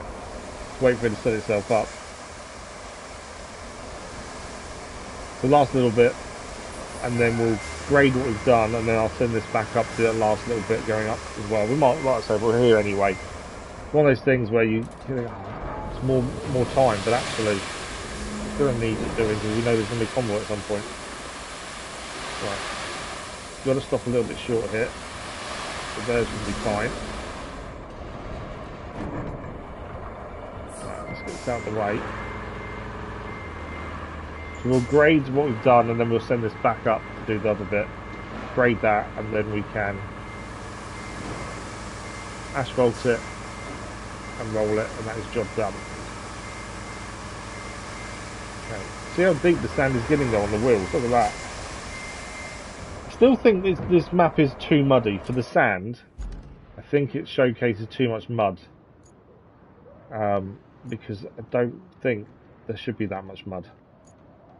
Wrong vehicle, that's an asphalter. Oh, it's down here. I forgot it was down there.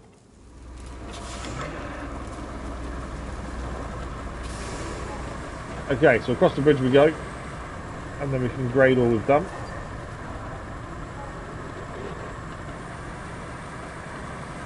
We are making progress. Mission-wise, we haven't completed a single mission today so far. But we've got access to new areas and new bits. We're trying to work our way towards getting this first the convoy sorted. So we are making progress. We just may not seem it because we're not actually completing missions at the minute. Although we haven't got many missions actually available for us currently. We need to go and find them. So watchtowers have become more of a big thing because they give you quite a few missions.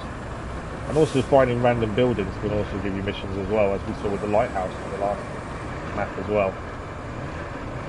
Do you fit on this bridge? That's a problem. I don't think this fits over the bridge. I've never seen a grader not fit on a bridge. Okay, can that go any higher? It's manual mode. Can't go any higher than that. Oh. I've never had a grader not fit over a bridge before. That's a new one. Okay. What we need to do then is find a way down that valley without being silly about it. Which, I mean, I think I'm just going to send it down there and see what happens.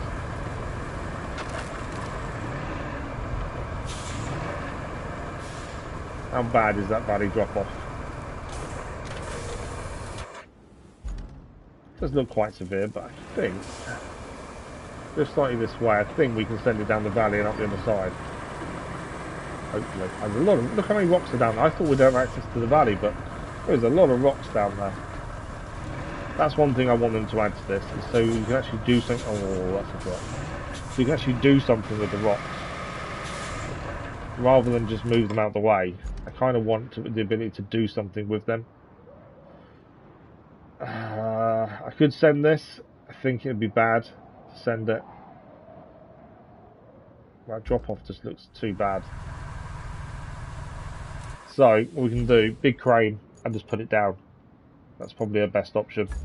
We just grab a big crane and just drop it on the other side of that. Trailblazers will be out, don't want that. Epic will do. So if we just drive this to where the grader is, and what we'll do is just basically drop it down the other side into the valley itself, and then from there we can just drive up the other side. I could launch it. We don't have damage on because it didn't come, it wasn't out, it wasn't a thing when we started this game. We can't add it about we started. Oh, I didn't realise that was that big. Didn't realise that drop was like that. So we could send it, but if we go upside down, we're still going to have to send a vehicle to pick it up. So rather than do that, we may as well just use the crane to lower it down ourselves. I think that makes the most sense. I do consider sending it though. But then I thought better of it. Where are we? Just over here to the left, I think. Part of me still wanted to send it because I thought it'd be funny. But thinking logically, I don't want to mess things up and spend ages trying to fix a problem we could have avoided essentially. Okay, so if we get there, stop! Whoa, that's sliding. I did not want to stop. I think there's a slope was that severe, to be fair. Right, anchor's out, thank you very much. Right, we're basically going to lift this down into the valley to go up the other side because for the first time ever, the grader doesn't fit over that bridge because the sides of the bridge jut out are in the way essentially. Right, I need to be a bit careful that we don't send this down the valley as well at the same time.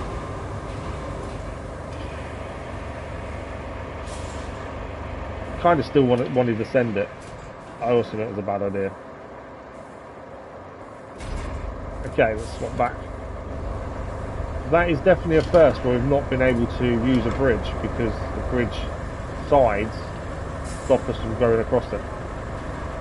Something to think about for when we need to get a grader to and from there. We'd have to go a different way. Yeah, that's definitely a first. I've not had that before. Okay.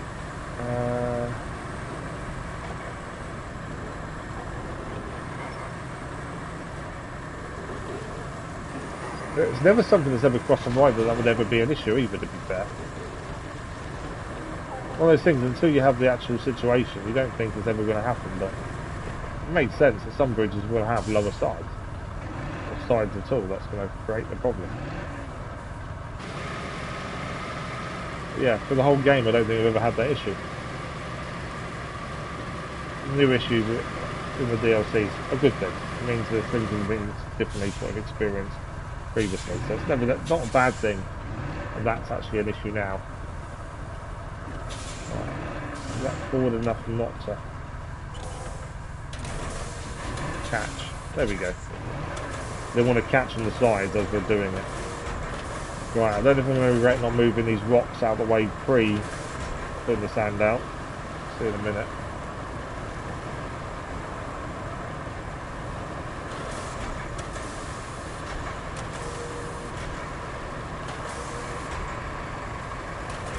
We're going to grade this all the way to the other bridge that we're going to build.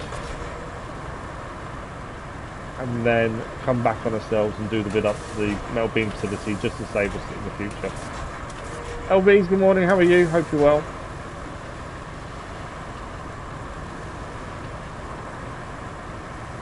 How is everything with you this morning? There is another bridge going that way, which at some point we may need to add them to the road, but for this minute I don't think we need to do it now.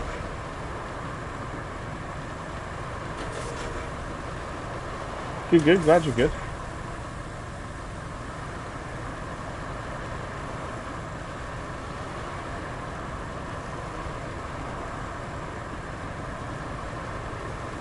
Even this is struggling a little bit grip-wise, up the hill. And we are following the natural road. There was a road or track, not really a road is it? There was a track going up the hill as well, so we are following that route. But you can see how much the incline is. The fact the grade is having issues, which does mean the asphaltum may have a problem. Which means we just need to get to the top and then send it back down and it'll sort itself out. That's going to be an annoying rock there, isn't it? A little bit. I used to live in Germany for a while, years and years ago now. Yeah, and I speak a little bit. I'm definitely not fluent. I've always had an issue with languages. I've never been good at languages. I did French and German at school. I was in top set for both, and I could never speak. I don't know how I stay in top set. I'm better at reading languages than I am at speaking them. I can read, you know, German and French pretty well, and I can hear it and understand it to a degree. But I'm just speaking it for me, it's just something I've never really been able to figure out how to do properly, even living there for years. not for years, for a little while, I could understand conversations, but to reply was a problem. So I've been like that with all languages. It's one of those things that I wish I was better at. And even living there, I couldn't pick it up properly. And I've always been the same when it comes to languages. It's something that my brain doesn't work. I find it fascinating when you speak to someone who speaks more than one language. Like, I knew people that speak 4 or 5 languages, and when they switch between them naturally, I find that incredible. I don't know how people do it. A natural switch between them all. Yeah, my brain doesn't comprehend that. This bridge won't be an issue for the grade. Obviously, we can see it's a lot wider. At least we won't have the same issue again. Okay, leave it there for a minute. We're going to jump back into this. We're going to quickly do the sand up to the metal beam facility, just because while we're here, we'll do it now. I wasn't going to. Since all the machinery is nearby, I think it makes sense just to do it. We know there'll be a convoy at some point, because we can see the yellow door. So this will just save us that time later, going to quickly put a road in. And also the other route up, you know, is blocked by rocks anyway, so it may be a longer route for some vehicles, but at least we've got a second route up there. Green Evansville, you don't need to... I disagree. In some places, you know, they want you to speak it. The language. Germany's quite tolerant, or it was quite tolerant when I was there in the place that I was, where the majority of them would speak English, sorry. But there were some smaller shops and stuff. I found that they didn't like the fact if you couldn't speak German to them, they kind of ignored you and didn't even in some. I was in a shop once that wouldn't serve me because I couldn't ask for what I wanted in German. To be fair, I didn't need to ask anything because it was in the basket, but they didn't like to serve me because I couldn't say what I wanted, which I think is a bit much sometimes, but then that's just how they are. I will say, hearing a child being told off in German seems so aggressive.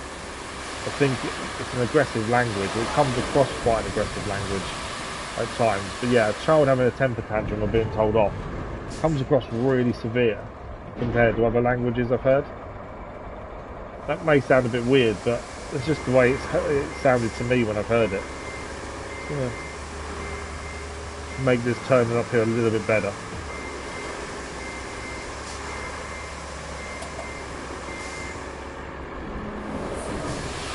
Yeah, I do think German is quite an aggressive language.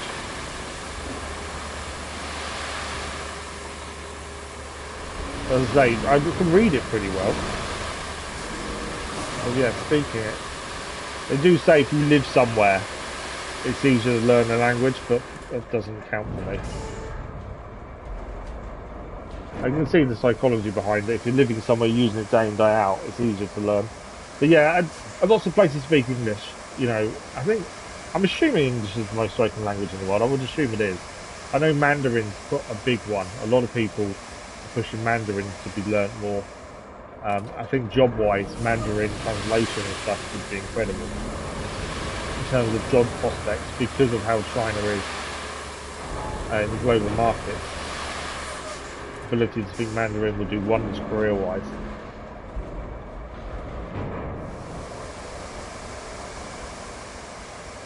But there are places, quite traditional places, that won't speak English. They want you to speak their language, which I do understand completely.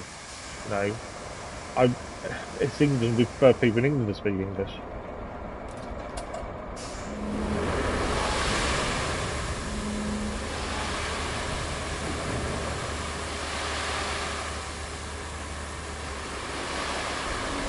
I think whenever you go to a foreign country, you should make a little bit of an effort to learn a little bit of the language, stuff that you need to say and use on a day-to-day basis, you know, good morning, stuff like that. Thank you is always a good one to know. I think we take it for granted as an English person that wherever you go in the world, someone's going to speak English to you. You don't need to learn their language, but actually I think it shows a bit more of a understanding if you do. And it's just been more considerate of them, isn't it? To speak their language to them, even if it's a small amount. Most people, from my experience, appreciate you trying, even if you can't do it perfectly. I think people definitely appreciate the actual effort. As long as you've tried, that's more important than being accurate, essentially. Alright, last little bit. It won't let us go all the way to the actual building there anyway, but we'll just do a little bit more, and then when we do get a convoy from here, we're already ready to go. This will save us time in the long run. As I say, any yellow door on a building, I generally say truck shack? Yeah, truck shack, generally means there'll be a convoy to or from that at some point. So while we've got all the vehicles here, it makes sense to quickly do this. Plus, like I say, it means we can now use the wayfarer to bring materials up here, and as it can carry the most out of all our vehicles, it will now be able to get up here a lot easier because it's got a road to follow. Whereas normally it would struggle massively. Right, we're just going to grade that bit up there, and then we can send the asphalter up and start getting that done. Spin this round.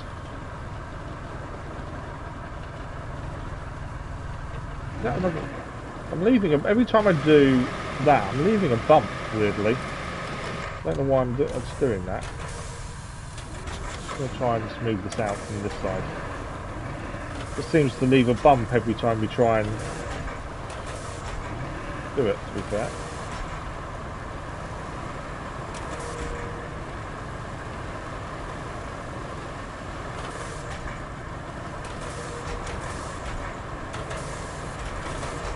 I don't normally grade things more than once, but yeah, just because that bump at the end there seemed to be a little bit awkward. He's regrading it there. I didn't think we'd move much material. I was going to turn it off, to be fair. Maybe it'll make it a bit smoother, maybe.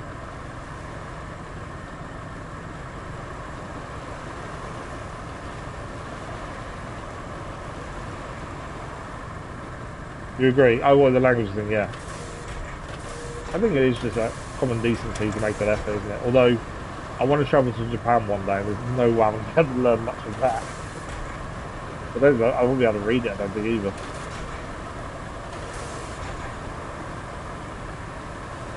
What language did you speak then, LVs?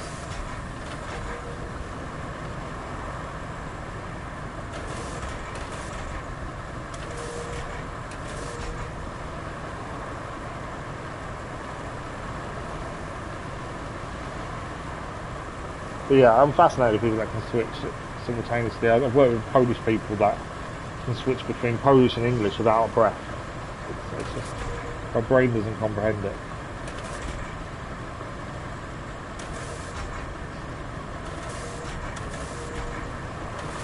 Okay, just going to grade this up the hill. We'll come down and do the other side to this junction here in a second. We'll go this way first.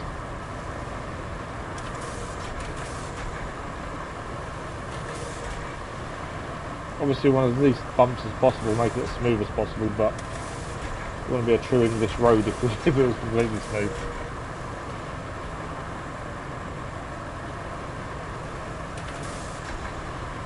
Instead of doing what we did with the crane to get the grader over this side, we could have used the other grader. We could have even used the scout grader, to be fair, but this is the better one.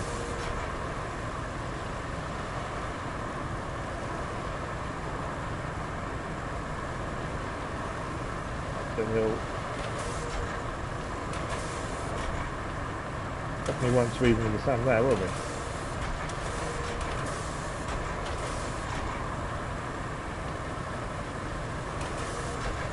So this is an extra in terms of what we actually needed to do, but it is just so we can be ahead of the game when it comes to other convoys.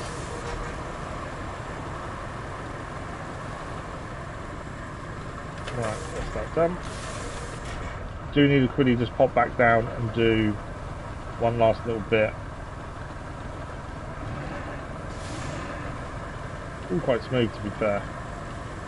When we added the extra bit on the junction though, we just need to do a little bit there, and then we get the asphalt laid.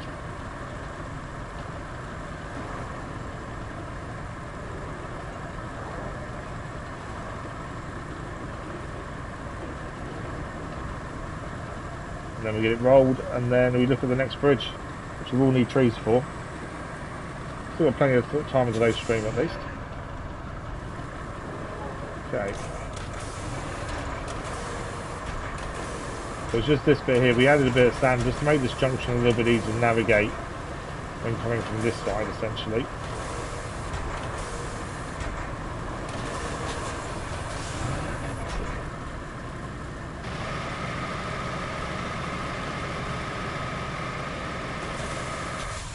I love that. There we go.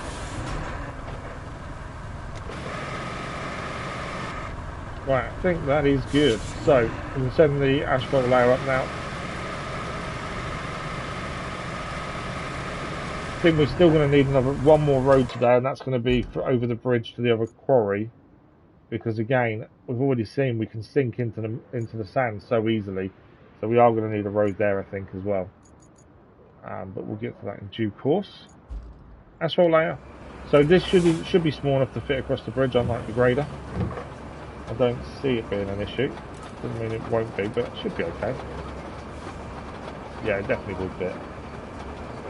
I'm curious now, what other vehicles won't fit across that bridge? It's quite a narrow one. I suppose most of them will. Just the grader maybe that won't.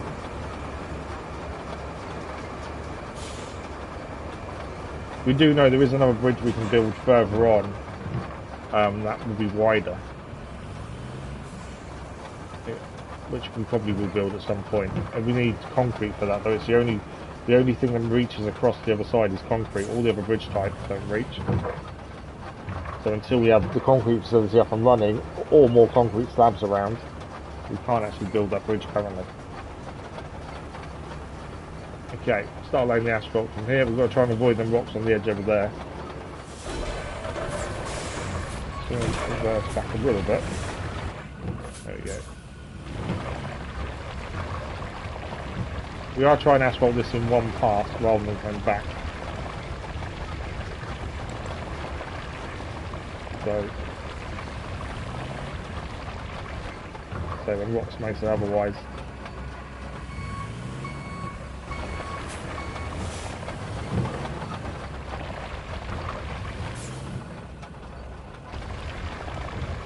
Should be right. There we go. Probably should have cleared them rocks before we put the sand down. Some rocks appear once you put sand down, they kind of come through. And others are already there. We probably should have moved them in advance, to be fair.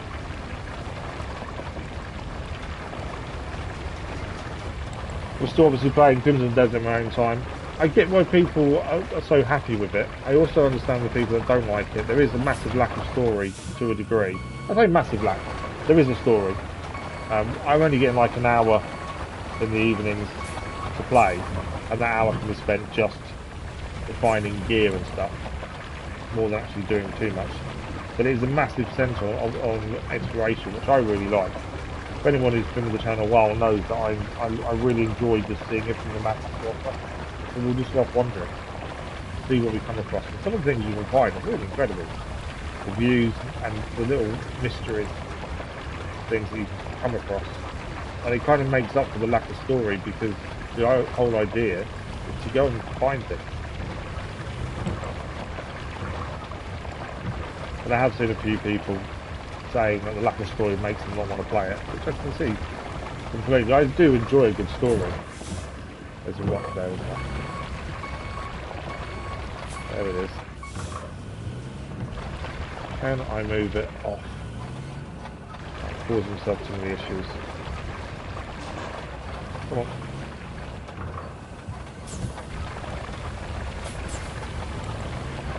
Try to move it off the road.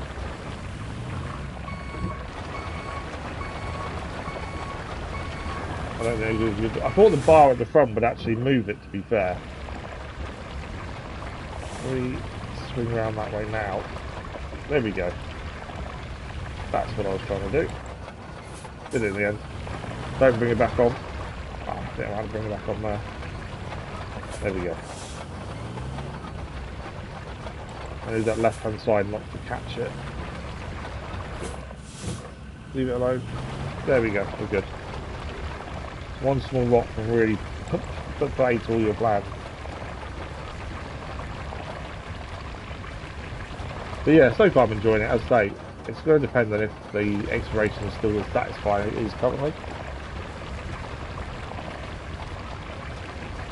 And the reason I'm playing it and not doing it on the channel is because of the votes and stuff so far. We've got lots of things coming up that you guys have voted on, so I knew that we wouldn't be doing it for a very long time. So it means that I can play it myself in my spare time, and well, I have much spare time. And then forget what I've done on it, so when we do stream it, it's not going to matter that I've played it ahead of time, to be fair.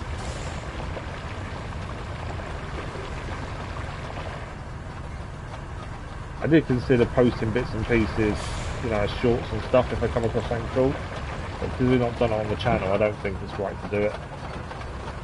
So it's just something I'm playing for myself in a minute. I say, for those who aren't aware, we've voted on next main live stream game. Go backwards.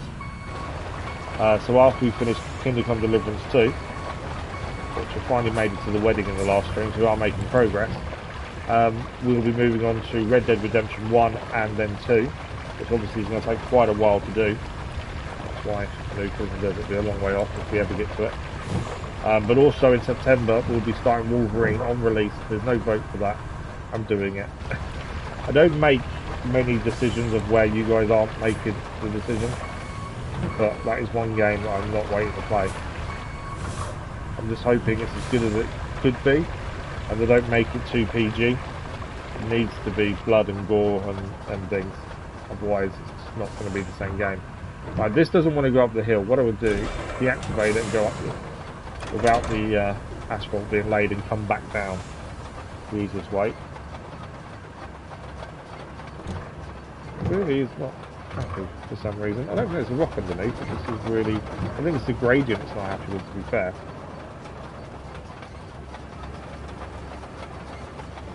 The asphalt layers can be so fiddly and have a mind of their own a lot of the time. They're not the easiest things to work with. I think it's probably the worst vehicle to work with in terms of doing its own thing and veering off unexpectedly. We know the Wayfarer is bad unless it's on tarmac or asphalt, but yeah, for the most unexpected movement, it's definitely this.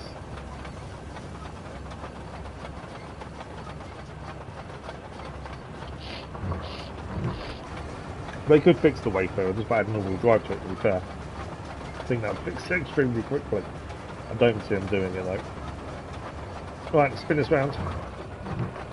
We'll go back down the hill, make it a little bit easier on ourselves.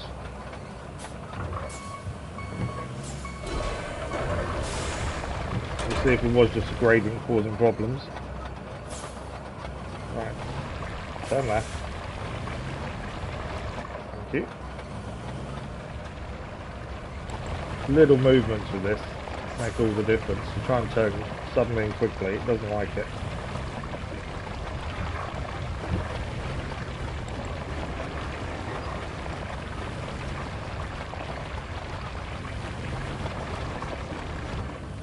Then we've got to continue onto the bridge. It's a bump there, it's not happy with it. I think it is. We even graded that twice essentially by the end of it. Why are we not happy?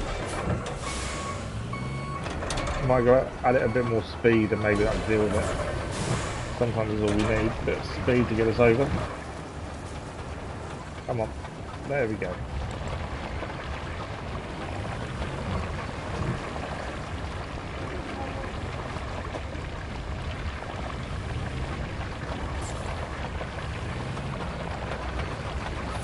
I don't know, can we get that last bit? I don't like the fact we went so wide there. I don't like doing things that look bad once we're done. Obviously, if we're going to do so, we're going to do it properly the first time round.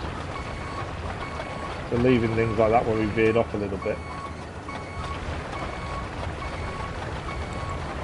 I'll bug the hell out of it if I don't do it now.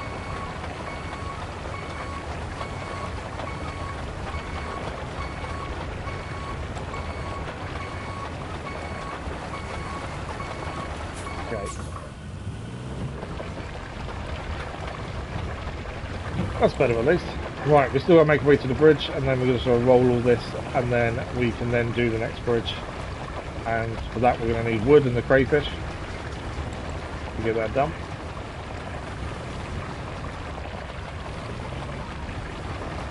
So I missed that whole side of the house.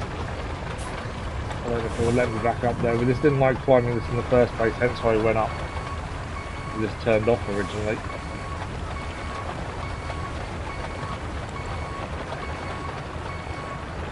Well, it's not too bad.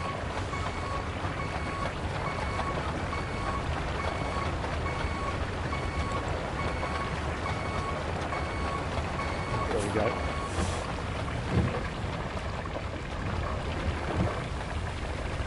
We did make this junction slightly wider as well.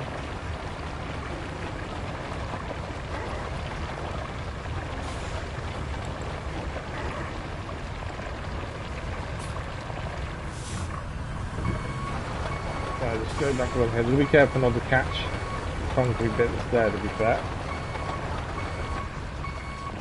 I think that's fine. If anything, it's just going to allow overtaking, and then when there's the convoy going this way, to be fair.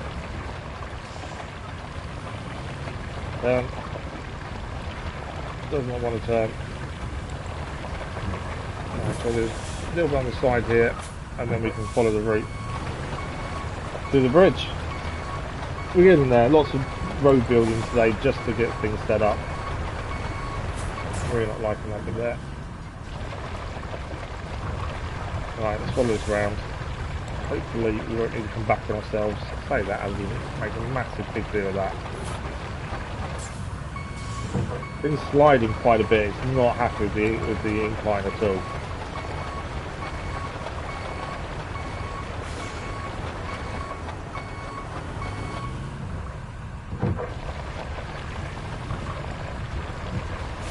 Okay.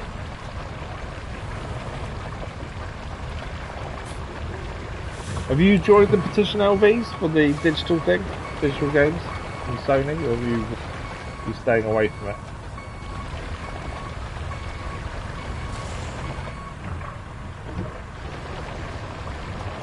Keeps going the wrong direction, hence why we keep fixing it every time we're going backwards.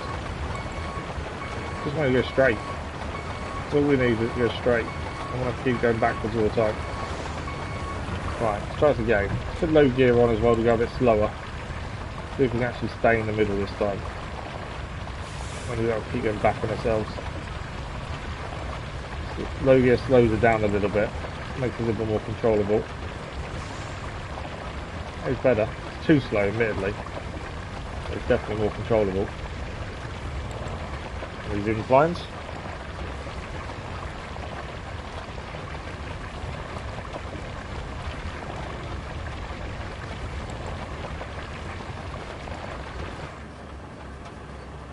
Come on, turn. It does not want to turn.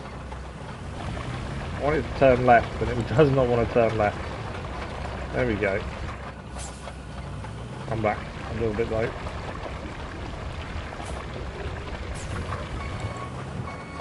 I don't know why asphalt lads are such a mind of their own. It is annoying. Right, over that side. There we go. Can we stay that side now?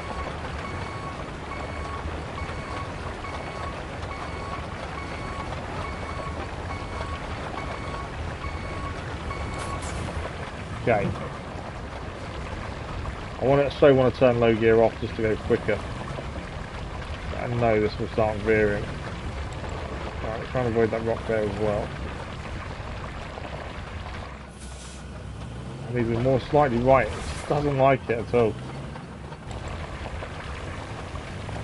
We've used this asphalt layer no end of times. We know what it's like.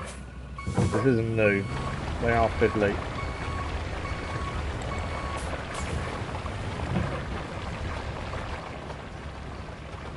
Trying to keep it right. Now we can go left. Turn left, there we go. Again, it's gone too far one way there.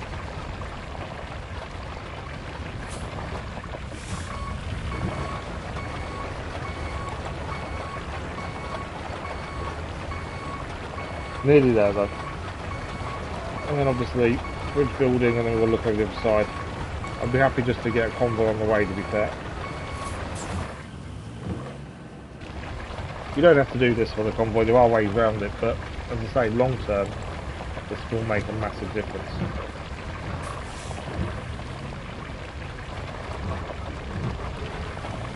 I do think this map is going to be very road orientated by the looks of things. Although the sand looks quite strong in places, it can sink so quickly, as we've seen with the vehicles we've used so far.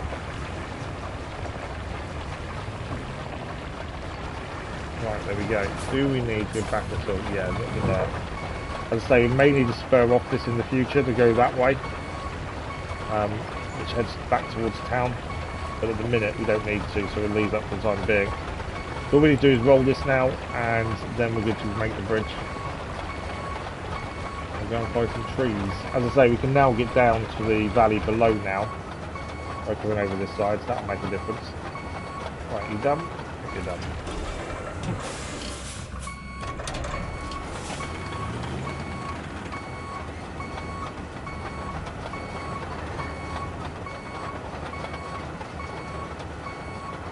Right, there we go.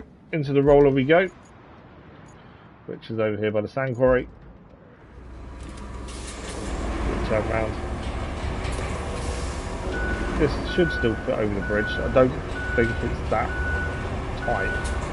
Obviously the grader didn't make it over the bridge, but I think this will.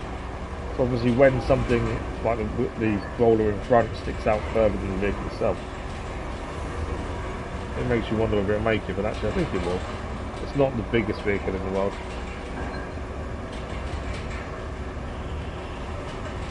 We probably could have used the actual base game grader if we couldn't get the grader across, but I find that one's too tippy, and always did from the start. It was definitely the worst grader to use at the start of the game.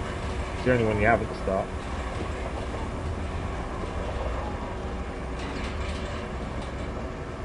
But yeah, we started down 22% complete, and we're not going to gain on that unless we get this convoy up and running, and then we'll move on to the 22. We still need to find more missions though. That's the big thing we're missing, is more missions. Obviously we need to get to the main mission point to see what we actually need to do there. But we actually don't have many missions at the minute. We don't have any other than convoy, to be fair. Probably could have done this corner better, to be fair. Avoid doing that. Okay, over the bridge we go. The roller's never turned off, so it will keep rolling. Now this will take more than one, I think. We'll have to come back on ourselves. Potentially 3 times.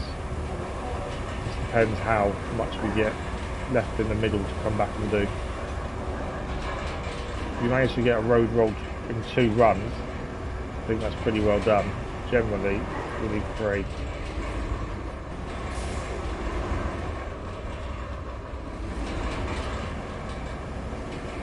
And rolling, it does widen the road ever so slightly as well.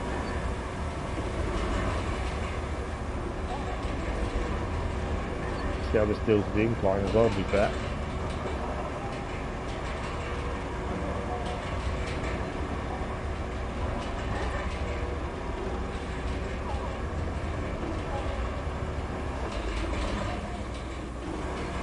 Okay, up the hill, we'll head to the steel beam city bit first, because we can come back that way. And then we may not need to go back up that bit again, we can do it in 2. Starting to struggle a little bit on the incline.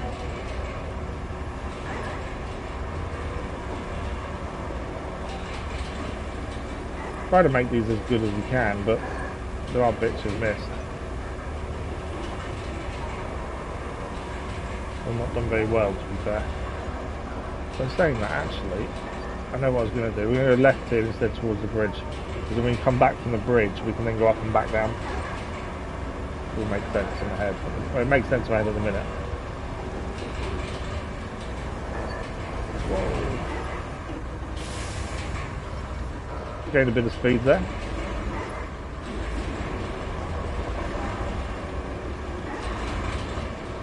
I think the quarry we're sending the convoy to, I think that needs activating to be able to use it as well. I still think we need to road the other side of the bridge for that quarry. I think we're just going to sink into the sand otherwise, or the convoy will. but we'll see more once we go over that.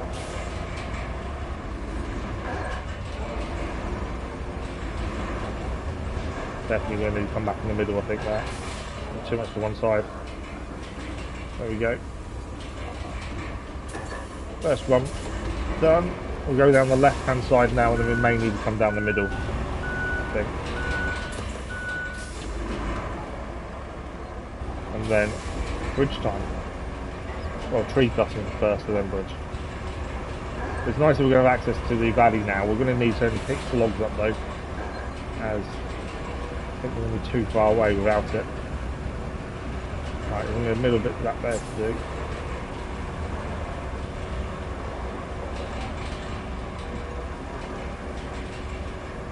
I think that's one thing they've not done brilliantly, is all the vehicles on this map look muddy, when really they should look dusty and sandy more than mud. I don't know how easy the texture would be to do though, to be fair, when obviously on all the other maps, generally it's mud that's the problem. The mud is what you get caked in. Although there is mud underneath the sand, as you'll see when we sink in, to be fair. I think there should be more of a dusty kind of appearance.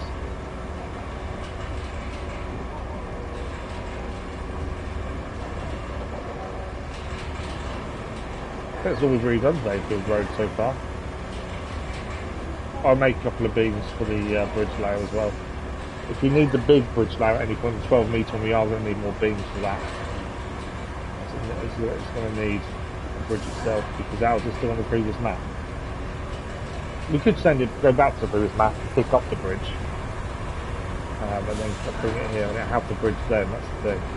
The one thing I completely didn't think about when we finished the first and two DLC Reclaim maps is picking up our temporary bridges before we actually finish. I don't think many people ever think about doing that, to be fair. But then obviously if you don't do it, it does mean that you start the next map with a bridge layer with no bridge. Luckily we had the steel beam facility up and running, but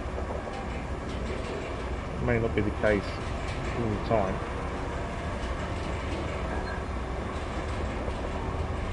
But if you do buy a bridge layer, sell it, the bridge still stays if you've already deployed it as well. It doesn't disappear. As we found when we had 6 bridge layers and we got rid of all the extras. Before we knew you could actually make bridges to go on top of your bridge layer. I think that needs explaining a little bit better. That's the thing. Because when you first get hold up bridges in the DLC before this one, never explained that you can replace the bridge on top. That's why we kept buying new bridge layers. Right, can we avoid a third run in the middle? I think we can, to be fair. But it isn't the widest. It didn't need to be honest. This does mean we can fill the Wayfarer up with metal, which will carry the most out of all the vehicles, and then it will make it up here because of the asphalt. But normally, it doesn't go anywhere unless there's a road. Okay, there is a middle bit to do here. Not much of one though.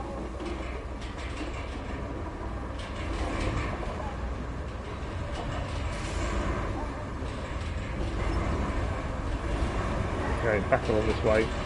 Again, we may need a middle in places, but the majority is thin enough that we don't.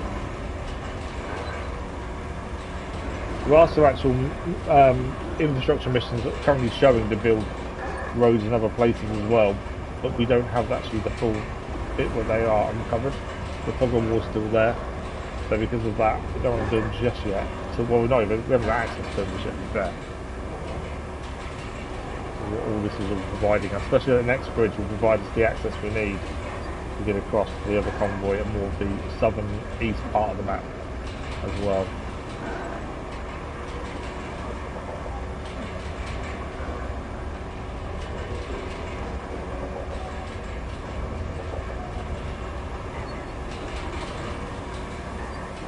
Our boy's not too far away from finishing primary school. Next week he's got 3 days at secondary school. It's kind of like not early access, but getting used to the school kind of thing before the summer holidays. It doesn't seem long ago since he started primary school, to be fair. But yeah, 11 years old. Flies, I tell you. I am lucky though with my boy. No, I don't think I've ever really seriously told him off for anything in the 11 years he's been here. He's one of those kids that, he's got an attitude sometimes when he pushes boundaries, generally. The good thing is that to deal with what happened to me as well, and the future that now holds. He's done amazingly well, to be fair. I know when parents think that of their child, but yeah, I don't think I've ever had to tell him off in anger.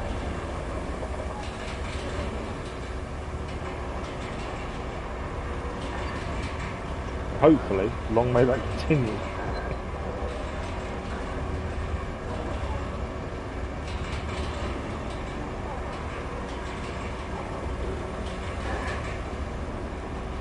Right, we are getting there. As I say, we just got to do the middle bit on the way back to the bridge and up the top, and then we can start making this next bridge.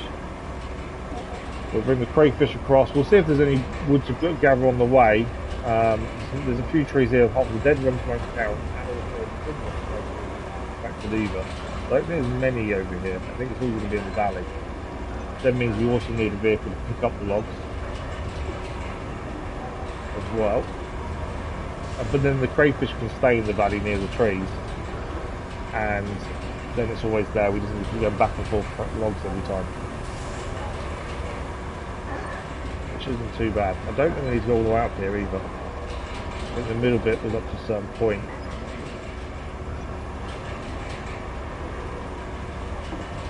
I think that was it. I think the rest of it is already done.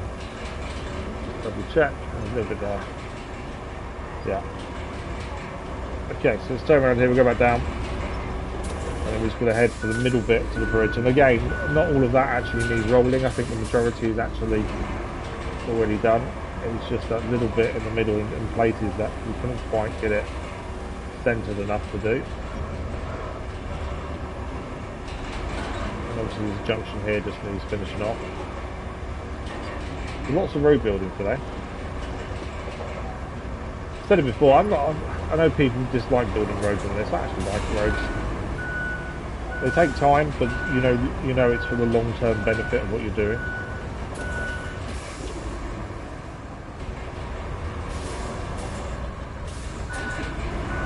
I don't even know where we're at, to be fair. I looked when we did the channel update, and that's about it, to be honest. I've said it before, subscribers are just a vanity project. Once you go over 1,000, it doesn't mean anything anymore. People say it, and you ask people to subscribe and stuff, but it doesn't do anything. Although I know my little boy wants us to get to 100,000 so he can see the slab thing you get for getting there, but it's never been a concern, in all honesty.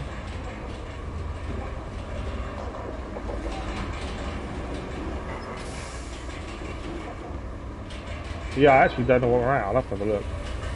Did I miss a bit there? No. Right, I think that may have... there's been one middle bit here, actually. I actually missed it, that. Right, we're going to go that way to park up anyway. Okay, that is the road done. We can now skip the crayfish and go and find some trees. We need 6 trees to make that bridge there. Or 6 logs. For that bridge.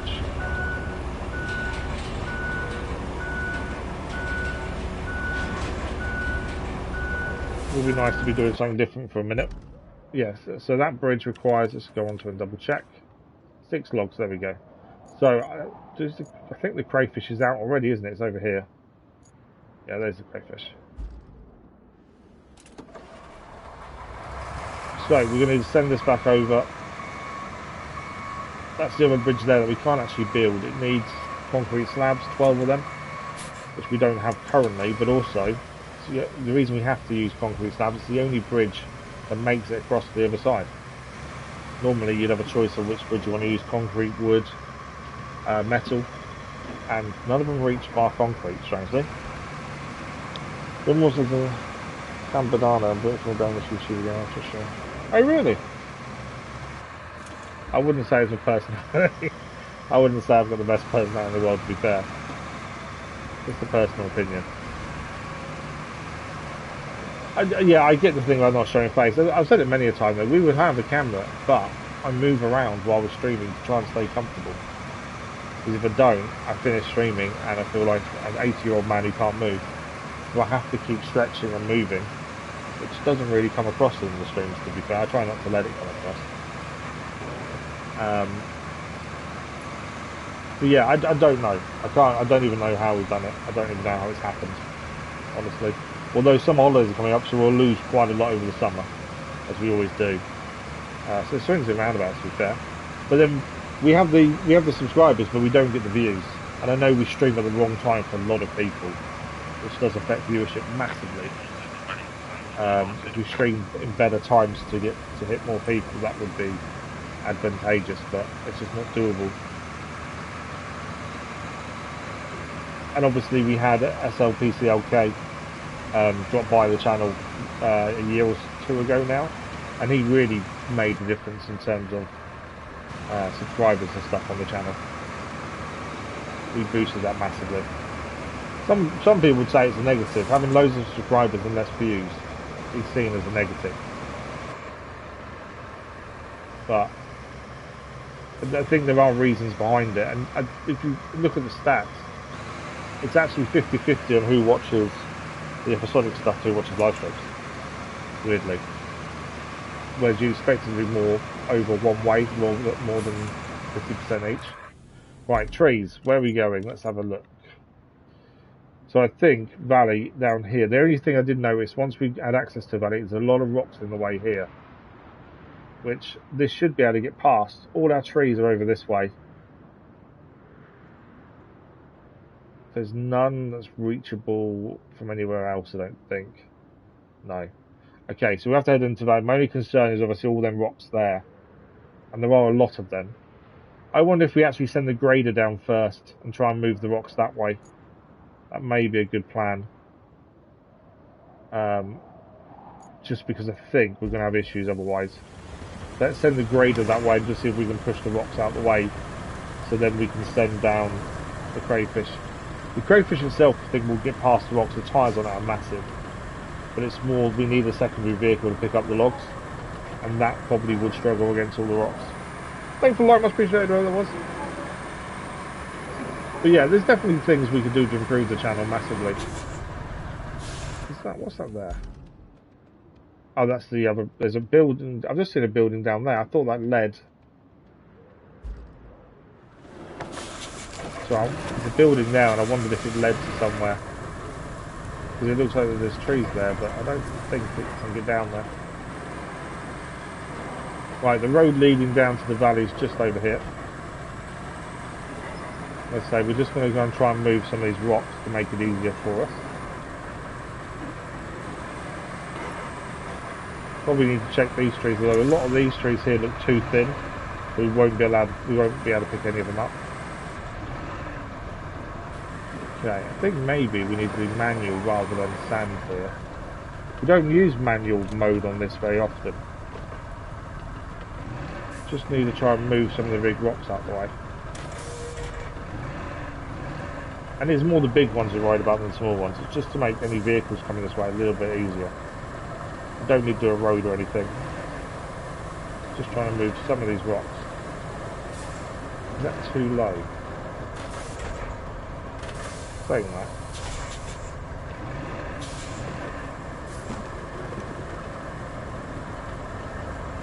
Not really touching the rocks. I thought this would make light work of this, but we're not really hitting the rocks. Oh, there we go. That might be better. It basically went lower.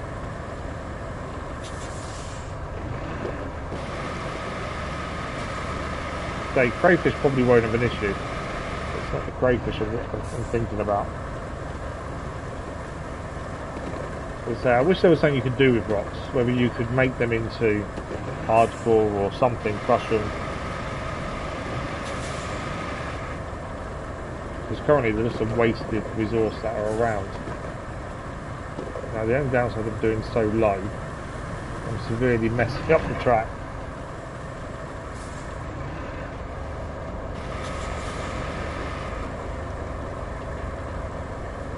So the idea is just to move the rocks out of the way enough that the vehicle we get to come down to pick up the logs will get down here without too many problems.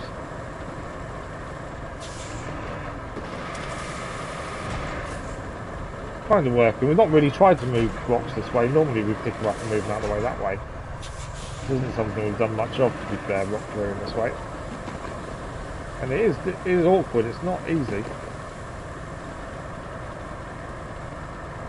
The rocks bog down and things. The blade is bogging down as well.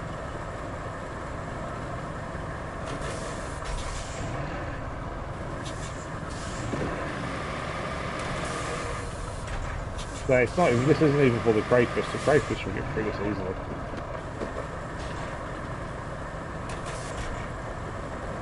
Just trying to get the blade at the right height, it makes all the difference, but it's a difficult one to gauge, to be fair.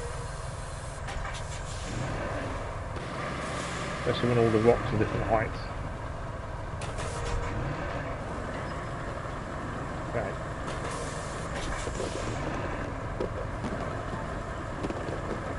Is that near enough clear? Still quite a few here, isn't there? I'm on a rock as well now, aren't I?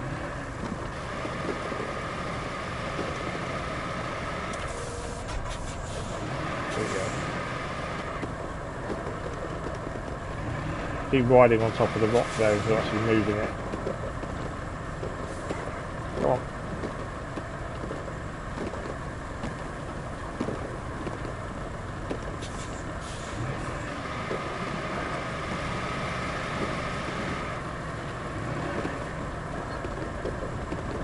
That rock just seems to, we can keep going up on it instead of actually moving it. Annoyingly. So many of these. One's now caught on the blade, it's gone over the top of the blade. Oh! Deliver service vehicle to quarry. A new mission popped up. What is that mission and where? Oh, okay. There's a new vehicle there. So this is a new mission that just popped up randomly here. Deliver the service vehicle to the quarry. So that's the quarry we need to deliver to, which is the one we've just done the road to. And that is the vehicle we need to get there. Now, I'm guessing clearing these rocks has made that come into view and made it doable. Obviously, the map doesn't really show the amount of rocks that are here. I think that's going to be easy, to be fair, to get that done. It's just a straight drive. We finished clearing these rocks, which I think we're nearly there with a lot of them. And then we'll quickly drive that up before we go and build our bridge and get our trees.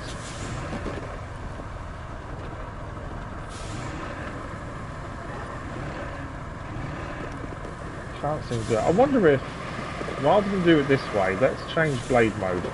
So asphalt destruction turns the blade differently. I wonder if that's a good way of deflecting the rocks off. We're saying that, we've now gone on top of the rock. I just wondered if this would actually deflect. I need to lift it up. There's a rock underneath us. I was hoping that would deflect the rocks to the sides. Stuck on.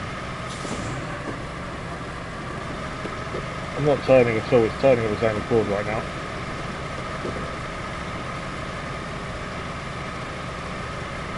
I think there's something underneath us essentially.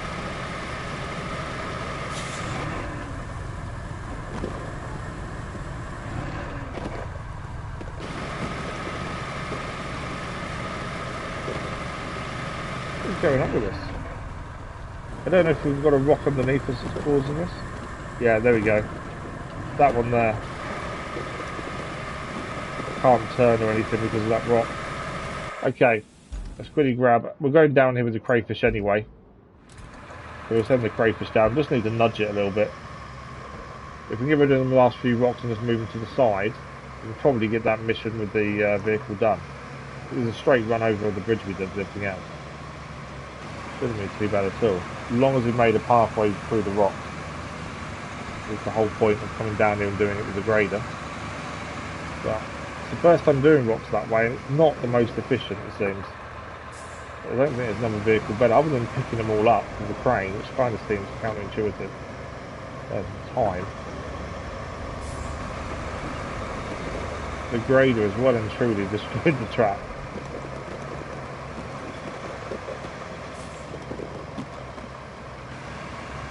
Okay, I kind of need to bump the grader.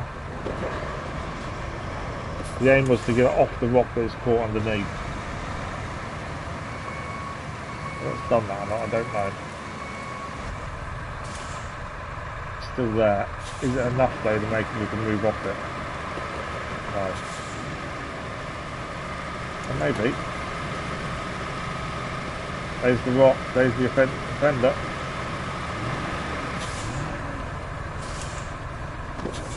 Come on.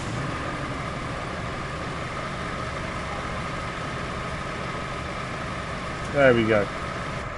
Right, we're off the rock. Let's try this again in terms of the asphalt destruction, because it kind of will deflect things, is my hope.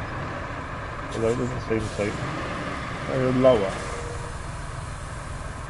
Okay, so that's fully low now. As I say, my hope is it deflects the rocks to the side. Although, I think we're just going to straight back over that rock again. We have.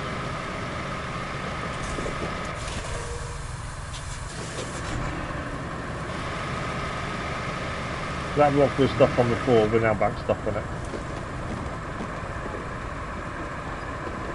There we go. So many rocks. I think Asphalt Destructor actually had something there. I think that was a good thing to use. Especially low. Because it kind of deflects the rocks out the way. We are getting caught on a few though. I think that's definitely more effective than the manual mode. Right, I think that's probably good enough. We just needed them out of the way enough that we can get a vehicle down and pick up the logs. That was the big thing. Oh, another rock again. Oh, wait, there we go. It's not perfect, but it should be manageable. I think we go and complete the other mission first. That we've just got access to. Right, you stay there. We'll move this crayfish out of the way. The idea was to get the crayfish down and to get to the logs that we need for the bridge. To get the convoy done. How good time? Oh, it's got an hour left, plenty of time. Crayfish doesn't care about rocks. Crayfish doesn't care about anything.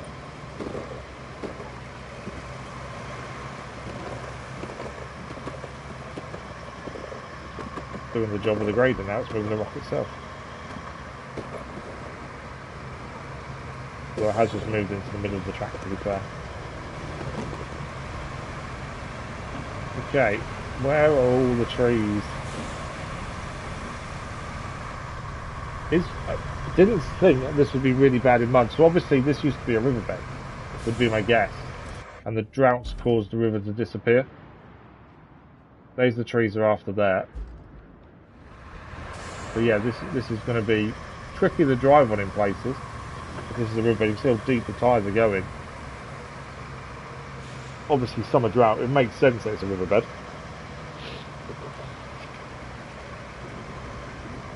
So whatever vehicle we use to come and pick the logs up needs to be able to drive in these conditions. So we're looking probably some of the tracks, I would say, would be our best option. Because anything else could struggle in some of these areas. Some bits are more solid than others. Even this bit that looks quite stony though, it's still fairly deep. So that vehicle reaching to the quarry that seemed really simple actually may turn out not to be, depending how good it is off-road. I'll have a proper look in a second once we get near these trees. Even the crayfish is strong. I've never struggled to get anywhere with the crayfish before. I believe that this is struggling. No! The stream's crashed. Ah.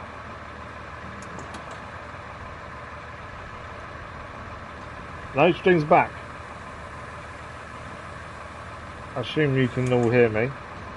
The stream seems to have crashed then, but it's kind of fixed itself.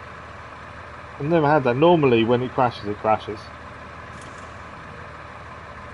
But I think it's fixed itself. Weirdly. I've never had that happen before though.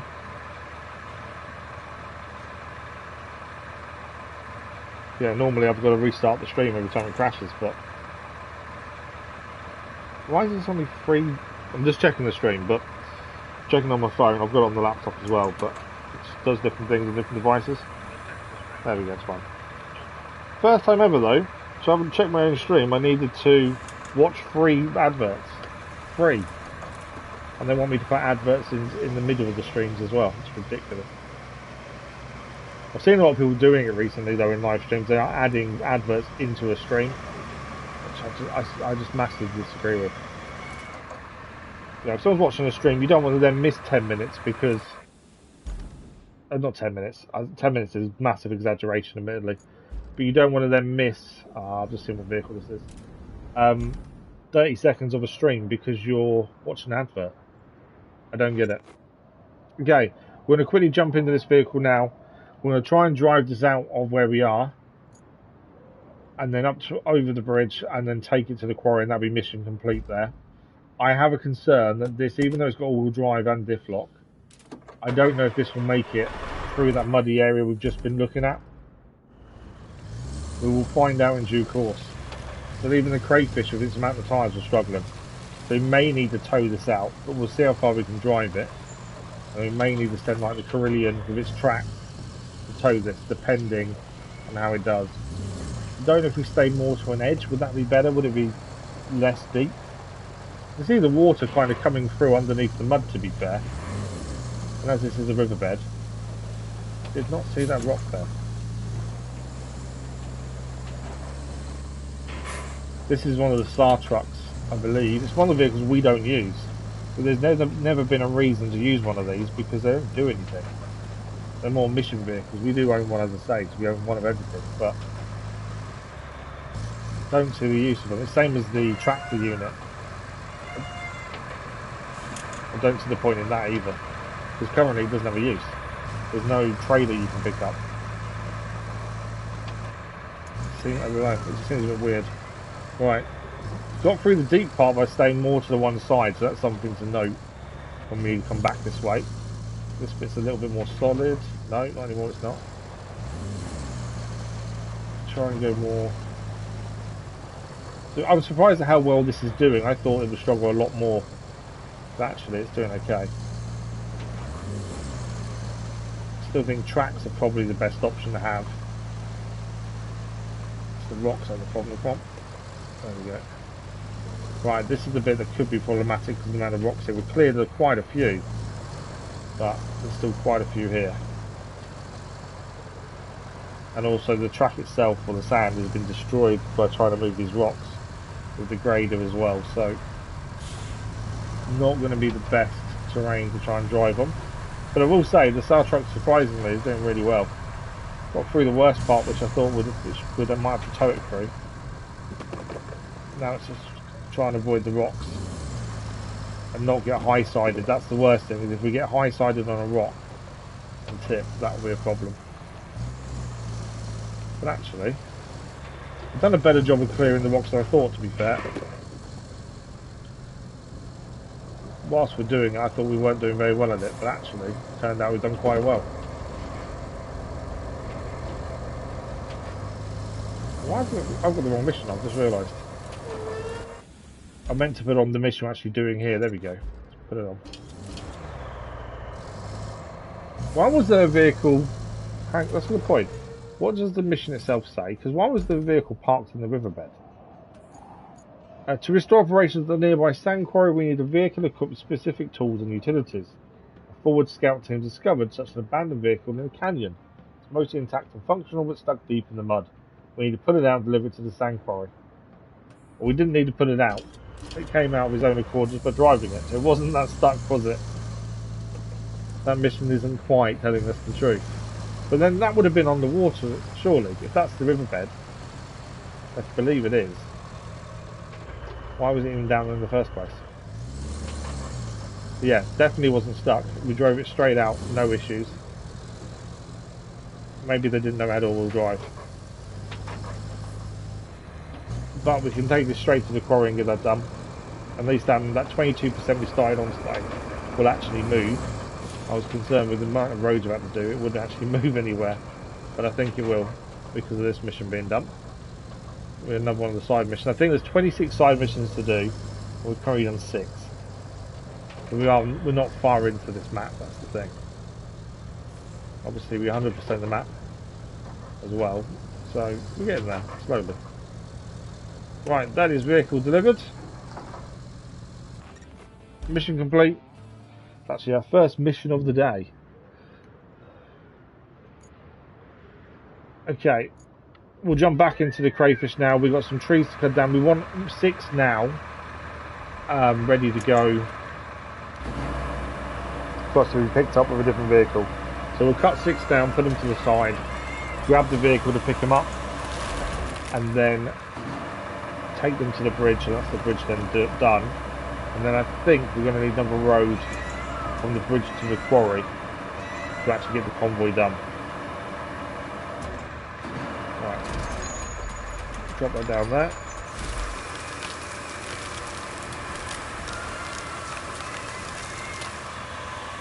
The worst thing probably about doing this and where we're doing it is, imagine the habitats of the animals that all live in these little green areas, and we're having to take all of it away. And you can hear them. I don't know if you can hear it, but there are like animal noises around, like a bird calling.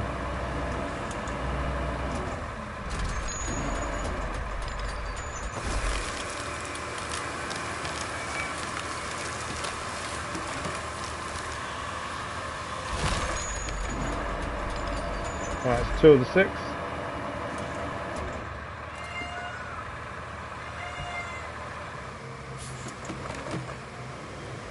Logs did not go where I wanted it to. There's a fair amount here, so when we need logs in the future, at least we know we've got a good supply just here. It's a case of getting a vehicle down here to pick them up.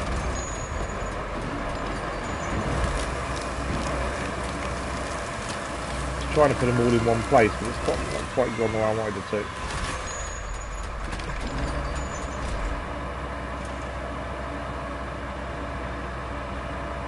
That's 3 of the 6 done. That's like a scream then. They are animal noises, I believe. Definitely not people making that noise. It's like a scream.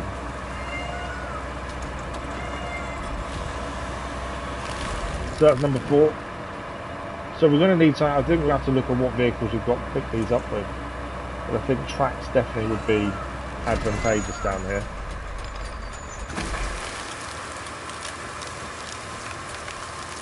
I think we own all of them now. I can't remember if there was one added. I think there was one in the most recent update, DLC. I think there was one added. I think we already own it, to be fair. I think we've used it.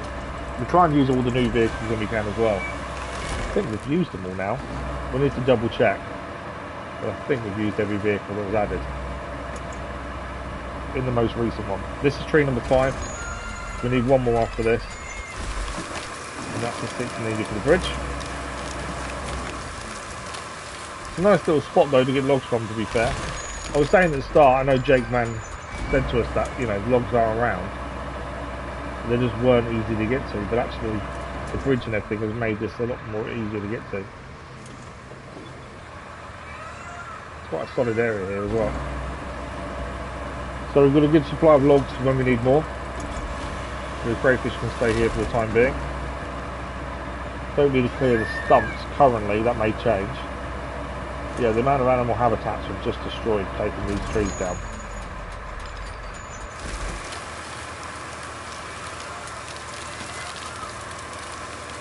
Although you could say the Summer Drought itself, the reason the region's struggling, also destroyed a lot of animal habitats at the same time, I suppose. There's both ways, isn't it? Okay, we need a vehicle to come and pick those up. We've only got one base at the minute, the town base.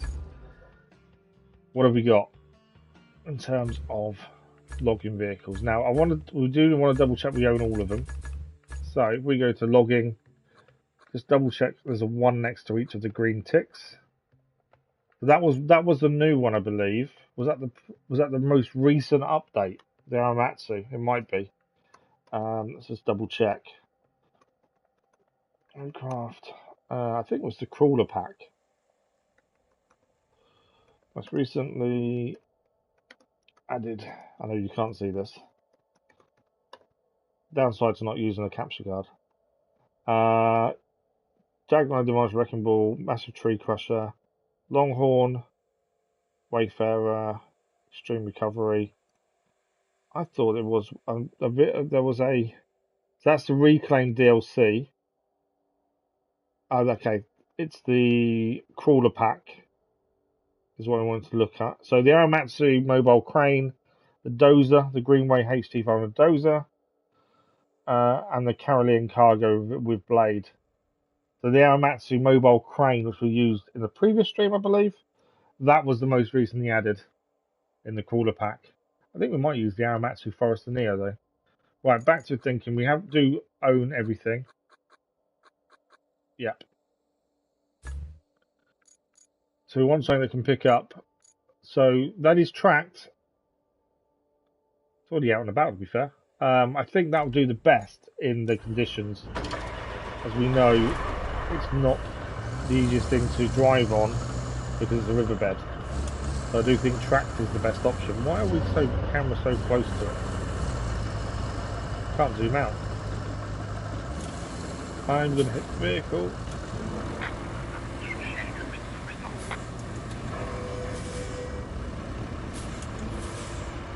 We could stop that convoy, to be fair. We've already got all the rewards from it. So at any point we can turn it off. But I like the fact this vehicle is driving around on the roads we've built. That's kind of why I leave it on. But if it ever gets in the way to a point we can't do something because of it, we'll have to switch it off. But for the time being, it keeps things moving around the area. So we're going to send this down into the valley. We're going to pick the logs up and then we can take them to the bridge. And then we can look across that to that other quarry. We've got the convoy to send there. But yeah, this does, camera-wise, seems that's the actual camera for. So this is the camera for the vehicle. It's actually backed off now at last. It was far too close. There's a pothole there. I've got to make the roads truly British. Having the potholes in them definitely helps. I'm not sure. I'm going to sign asphalted to the floor is probably the way forward, but there we go. Right, across we go, and then we're going to head down that slope to our left. Now, as I say, a track should be really good in the condition. That's where you find out actually wheels are better. I'm pretty sure tracks would be better though.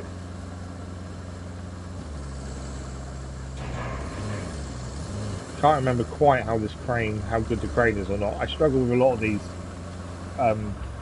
tree picker-uppers, tree log forwarders I should call them, that's what it's called. The crane usage is what I struggle with. I don't know why. I find it really awkward to use. Yeah, tracks are definitely better. It's just it doesn't like the rocks. You can see the tracks picking up the rocks as well. Look, little bits of mud and stuff on the track. I've never noticed that before. That's quite a nice detail. It disappears depending on what terrain you're on. But yeah, they pick up bits of rock on the actual tracks. I've never noticed that. That's quite cool. The level of detail in this and the way they think about things is incredible. Right, we knew there were some rocks that could potentially cause us problems. As long as we can get over them, we're all good. There we go.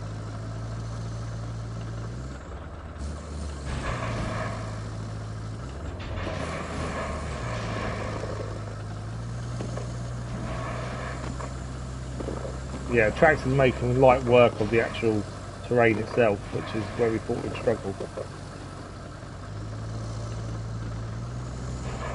It's just the rocks that are obviously causing problems. There we go.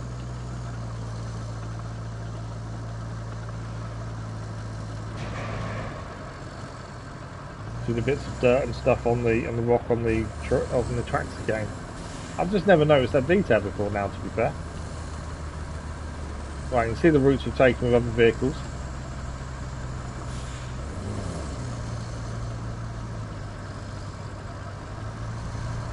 It's slow, but it's doing it. I do think tracks are better for this. But we are sinking in quite a lot.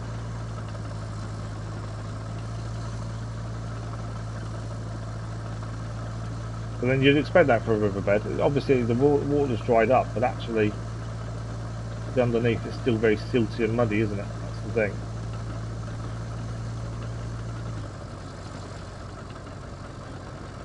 And speed doesn't matter as long as it's moving and getting there. We're not getting stuck at all. I would assume tracks are better based on the fact there's more surface area hitting the floor, so essentially you've got more traction. All rocks.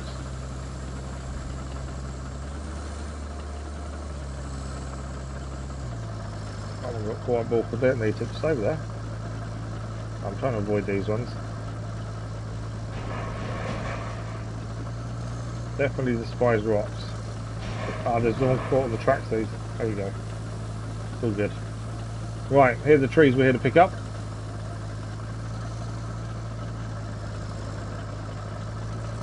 I wonder if the Star Truck was better, surprisingly, moving through all this. Definitely felt quicker.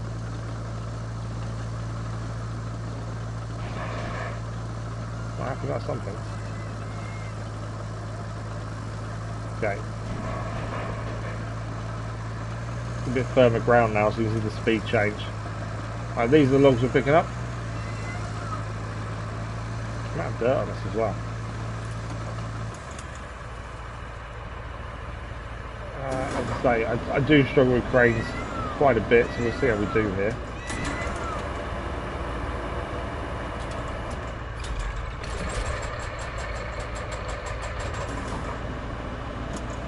There's a couple of log borders we've definitely done better with than others. To be fair, it doesn't seem too bad.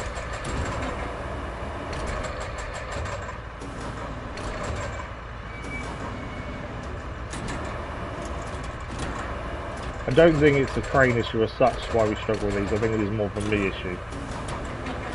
So it doesn't necessarily mean the crane's not very good, it's just I'm not very good at using it. Okay. First of the 6 in. We can grab, can we grab the others without moving, or are they too far away? One. It's because we're overstretched, it's going down too much. Can't go down any more than that. Yeah, we're overstretched. Okay, so we need to move.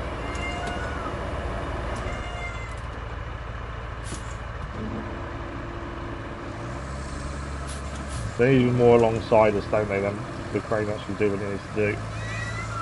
Because it gets stuck on the front unit if you try and go in front of it. As I say, not a crane issue, more than me issue. Trying to grab them in the middle as much as we can as well.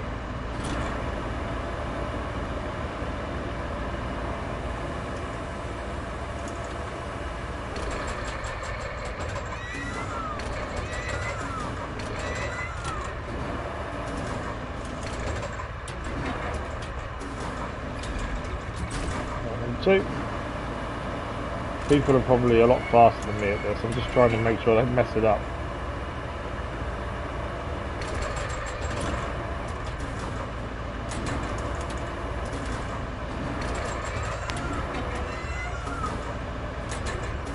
It's actually really difficult to kind of judge where that is at times, to be fair. Okay, didn't quite grab this one in the middle. I think this was the heavier one that we couldn't move around that much with the crayfish, because it's making, seems like it's heavier than the others when trying to put it in here.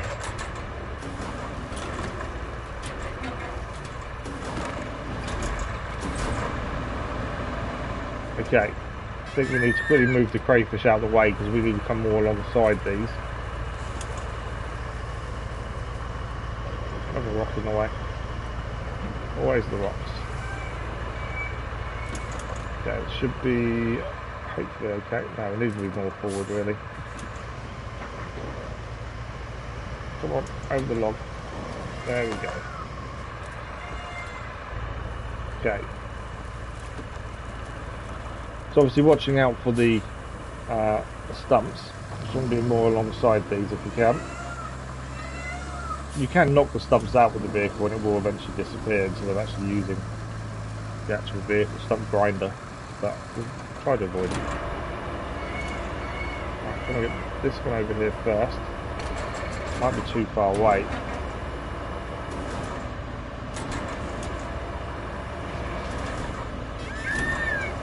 Trying to see if I can just grab this one. I think that one there's potentially, maybe I'd just move it closer to us. Yeah, that's a bit weird, noise-wise. I have to pick it up though. I'm not sure if we'd have to move eventually, or we can move it to make it easier for us. Again, it's acting like it's extremely heavy compared to some of the others.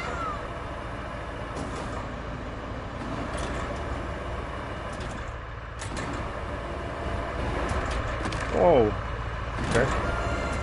Crane is, I think the crane is split, so you can see the front end isn't right.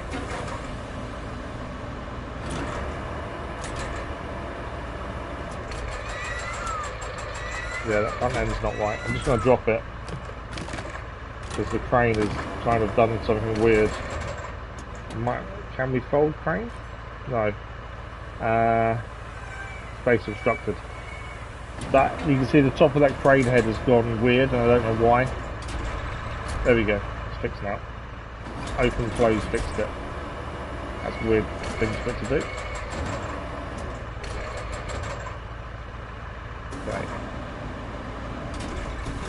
Right, so I'll reposition this one. And then we've got 2 more to pick up and then we can take these to the bridge. And that's job done. Sticking out a little bit out of the back, but it should be okay. Go and grab this one over here.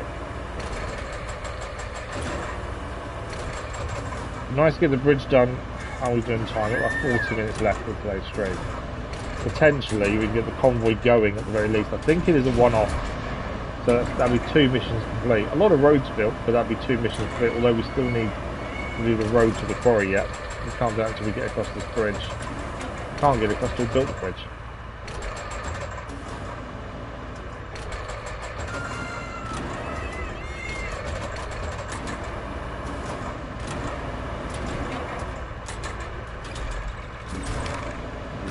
One more to pick up, and then that should be 6 in total. That's my counting's off.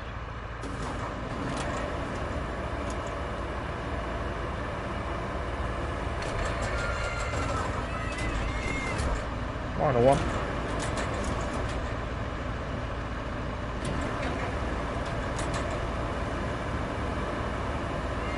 This crane hasn't been too bad to use, as I say. I've had issues with some cranes previously. This one definitely isn't too bad to use. I don't like lifting this log though. There we go. We've had others that I've just couldn't move, couldn't use properly. This is one of the newer ones, the Aramatsu. But actually, it does a good job of it. Okay, there's our logs. I'm pretty sure there's 6. I am doubting myself a little bit. 1, 2, 3, 4. There's 6. Perfect. Right, do we chuck cargo? Obviously this, we can't actually put this in its normal position. I don't think it folds, no. When you've got logs on, it doesn't fold away, but that should be fine. So, we now need to go back out of here. This is the vehicle camera as well. I don't quite know. Hang on. Am I going to turn around? Yeah, it does. I have never noticed that before. Let's go inside for a second. So, I've never known this. Thanks for the like, much appreciated. If anyone else has seen this, do let me know. This is the Aramatsu log forwarder. It's a new vehicle from the crawler pack. But, watch this. If you reverse, in the seat, the guy swings round. And you reverse. And when you go forward, the guy swings round to the front. That's really cool.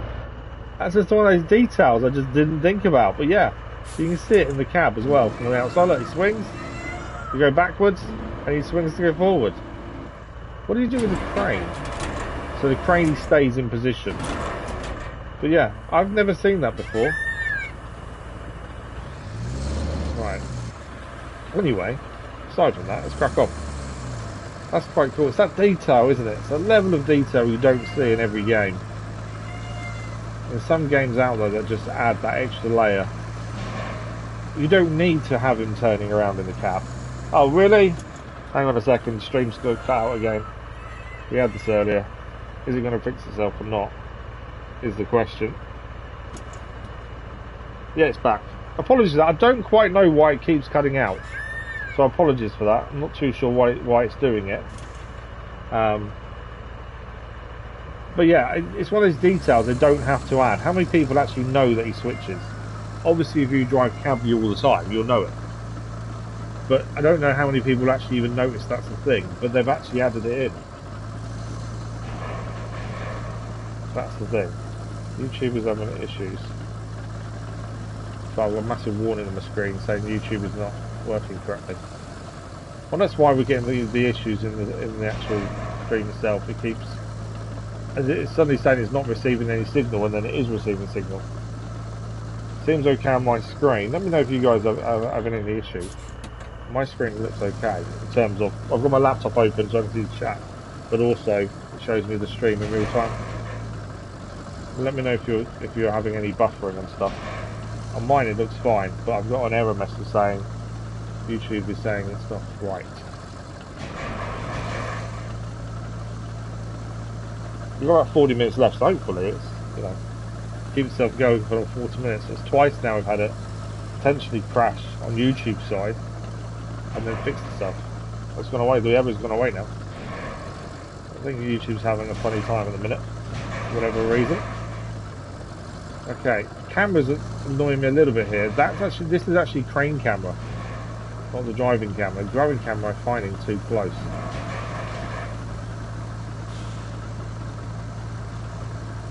But yeah, the actual turning of the seat, it's just one of those things. Just noticed it. That's really cool. I do like games that have that level of detail, that extra little bit that you just makes you think, oh, okay, didn't need to do it, but I like the fact they did it, kind of thing. And you find it in some games, and it does bring a smile to your face. Well, it does to me anyway. And it is more the small things, the things that not everyone's going to notice. The effort been put in to make it that way. That's what I like. Right, we're getting there. We're just going to get up through this valley, deliver the logs to the bridge, and then we're going to do a bit more road building to get the convoy to the quarry itself. And then that will be another mission complete. We started down 22% on the second of the 2 DLC maps for the recent DLC, and so far Summer Drought has proven tricky, mainly because there's a lack of materials everywhere. Has made things a little bit slower and made me more indecisive because I don't want to make the wrong choice and make things harder for sales later on. But yeah, the lack of materials is a problem, and lack of access to a lot of places. We've got one pod and that's it for a minute. Admittedly, we could get a mobile base out there, but I don't generally use mobile bases very often. Come on, get me caught up on a rock here.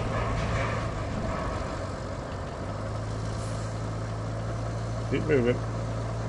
I said tracks would be better, I still stick by that. It's the rocks that are more causing the issue. Come on, you can't go anymore, can you? Just got to go to the left here to be fair, that's all we're going up there, but I think there's a rock underneath us stopping us. Let's go this way so we cut the corner. See that that's better.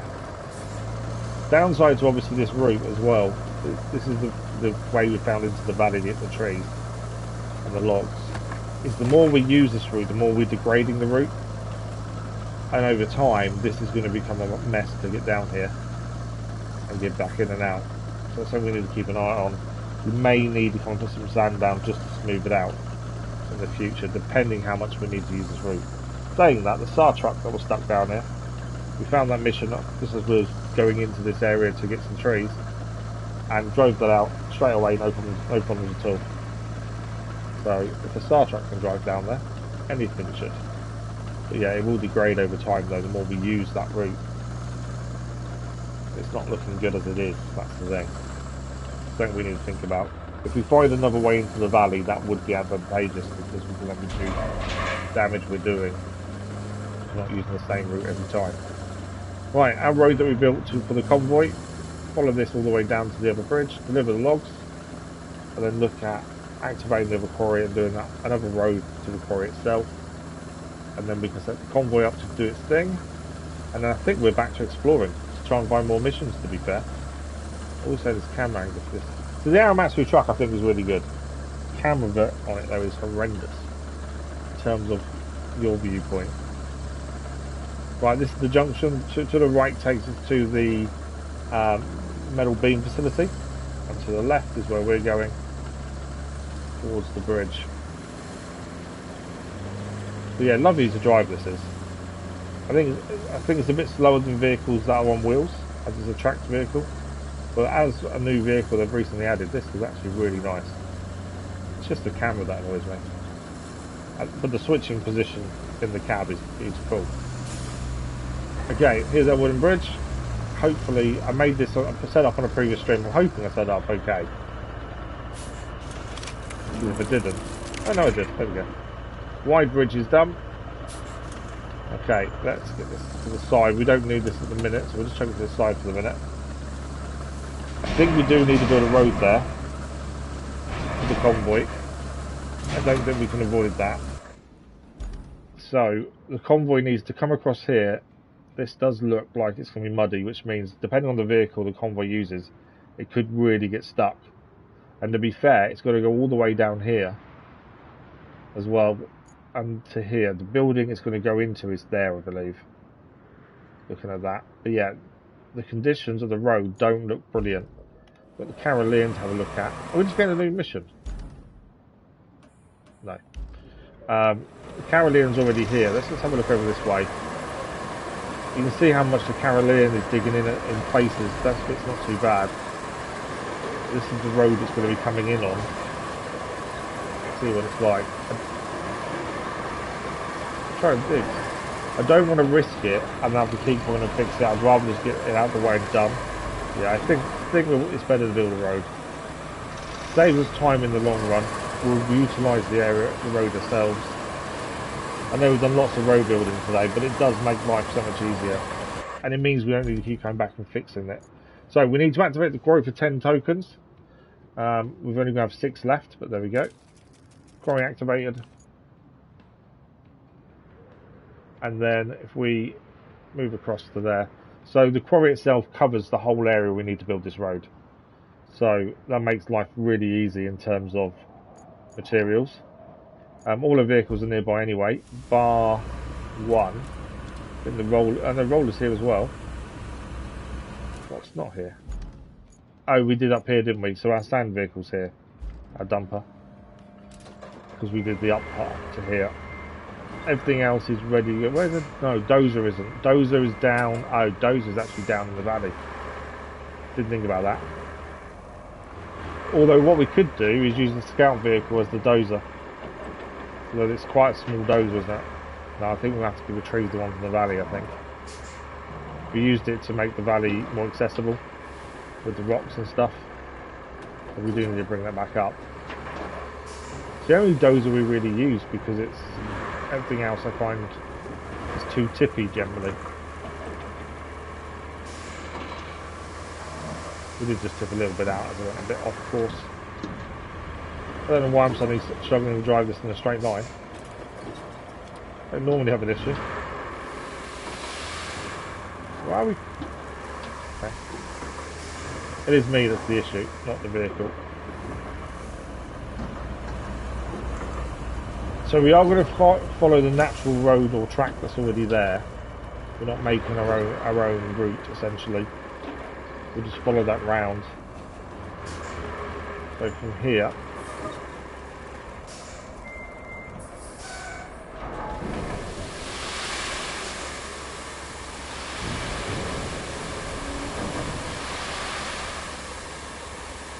And we'll follow the track and just do the road this way.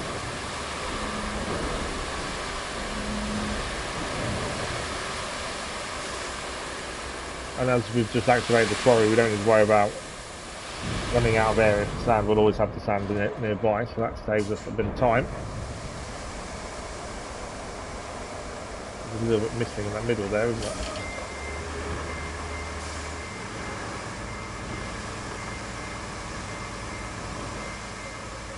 Yeah, we follow this round. I don't think it's too far. But yeah, we have built a lot of roads today. But it's going to make life long term a lot easier on the map. But yeah, I think these kind of areas we would dig in on the convoy, and then it would just get stuck. And it doesn't have to use a wayfarer to get stuck, it could be anything. But 9 times out of 10 it uses a wayfarer when you know it's not going to work. I'm sure it does actually annoying. There is actually trees over here that aren't in the valley itself. In fact, I think that leads into the valley from there. So although we went down this route, all the way down there, we needed that for the bridge anyway, so we had to do that. But there's actually a route into the valley here as well, to be fair, which tells me, yeah, there we go. Although it's under the fog of war, there is I've lost my train of thought. I can't think what it's called. The round metal things that I can't for the life of me get the word I want. But anyway, there's one of those to replace. It's probably on the infrastructure actually. Metal pipe, that'll do. There is one of those to replace down there. So we could always move the crayfish out from where it is and bring the trees from here if we need more in future. Although saying that, it's probably best leaving it where it is for the minute. Because we can actually drive through the valley where it already is. So we don't need to bring it out as such. But there is some water over there. We obviously still need to explore more of the map to actually find more missions and things. So we've got to, once this convoy is underway, that's our next port of call. Is more driving around trying to find missions. Because currently we don't have many. I think we started the day of 6 of 26 side missions done. We've done 1 with the SAR vehicle earlier. Convoy will be 2. There's still 18 missions to find somewhere. Oh, it's a rock port right in the middle.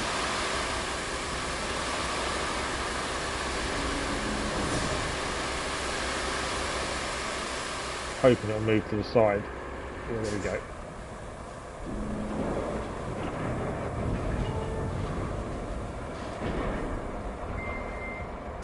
Kind of messes up a little bit where we was going, but we're getting there. I'd say quarry's just around the corner. We're going to go from this junction here this way, and we're going to come in over here. The actual convoy itself needs to get to there, I believe. So actually, we might be better off coming to this entrance here and finishing our road somewhere around here. At least that way we know the quarry shouldn't fail at any point, because it's going to have a road the whole way. And in the long run, it will make our life easier in terms of being able to use some more of the vehicles that don't do very well off-road, because they'll have a whole road to follow. That's where this taking the time does matter. Taking the time to build the roads does make life so much easier, especially long term. But yeah, there's definitely lots of exploring to do, things we still need to find. We have got bits and pieces infrastructure-wise to do, there's roads to be built, but we haven't actually unearthed quite a lot of that area yet. We've got the mission to build a road there. And we still need to visit the main mission point to tell us what that needs potentially. I'm guessing it's going to be building. So we're going to need all the different infrastructure buildings up and running first before we can actually do that last bit. Similar to the last map, to be fair, but this one just has a whole different reason and terrain to deal with. The last map was fairly simple terrain-wise. I think this one's probably more difficult to manage and to traverse. Sand, when we saw it, and Summer Drought being the map and it full of sand, you kind of think, it's so simple. I think sand may be worse in some respects than mud, because you can sink into it so much, and unexpectedly, that's the thing. Yet sand sounds like a better kind of terrain to be on.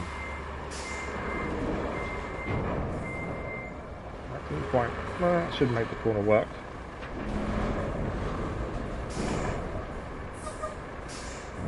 Yeah, lots of road building today, but long term this will set us up nicely. Well, at the minute we're stuck on doing one stream of RoadCraft a week, mainly because of this appointment I have on a Friday for this course, which I'm doing for my little boy, and then obviously I still can't do 4 days running. Even the 2 days we do on the Wednesday, Thursday, I struggle on the Friday. I know I've got this course, but I still struggle massively. I thought by now, my back-wise, physically, I'd be better and be able to do more, but for some reason, well, I say for some, it's not for some reason, I know the reason, but I honestly, when we had the consultation about the surgery and stuff, I kind of ignored the fact. They said, oh, it could make the back worse, and because the fractures that we had originally from the accident and stuff were healed to a point, and the muscles were degraded, I kind of thought, well, it can't get much worse. Oh, it can.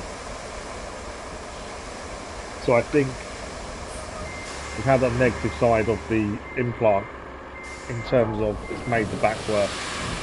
And I am doing exercises trying to strengthen up the back muscles to make it better, but they're not working. I say they're not working. They're probably not work. They probably are working strengthening the muscles in the back, but not quick enough for me, kind of thing. I think I'm getting a bit impatient with it, and that's not normally me. I'm normally quite patient with these things, but I think because it's restricting me so much, it's kind of like, come on, sort yourself out, it should be better by now. When actually, it's probably not taking longer than it should. It's taking what it needs to take. But I wish I could do 4 days straight, so we're back to normal streaming as much as we normally do, but at the minute it's just not possible. But we are getting there, episodic content at least. I think Friday's SnowRun episode, I was asleep during some of it. And I do have, I said during it, I have this massive thing where I can play whilst asleep. It's pretty cool. I'm not good at the same time. Other half finds amusing. Because I suffer so much drowsiness with all these painkillers and stuff, and all that stuff. And then the sleep apnea on top. This is all accident caused as well, that's the worst part. But I'm always drowsy in the daytime, hence why we don't stream in the afternoons anymore, because I will be asleep. But it does mean when we're doing SnowRun and recording it and editing it, I can be asleep for a lot of it.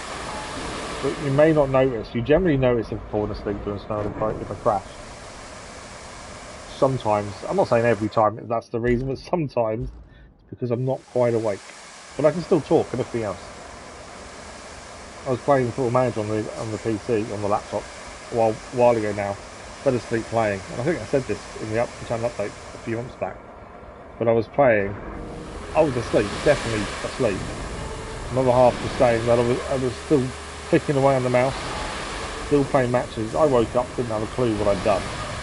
My team was in disarray, and I'd put my goalkeeper up front for a match. Because I could. But yeah, so you might notice it at times. If I generally as well, I'll start talking gobbledygook. I think that's the big kind of thing. I've done it on stream a few times, and like Crazy Irishman has popped in and said, I think we need to stop.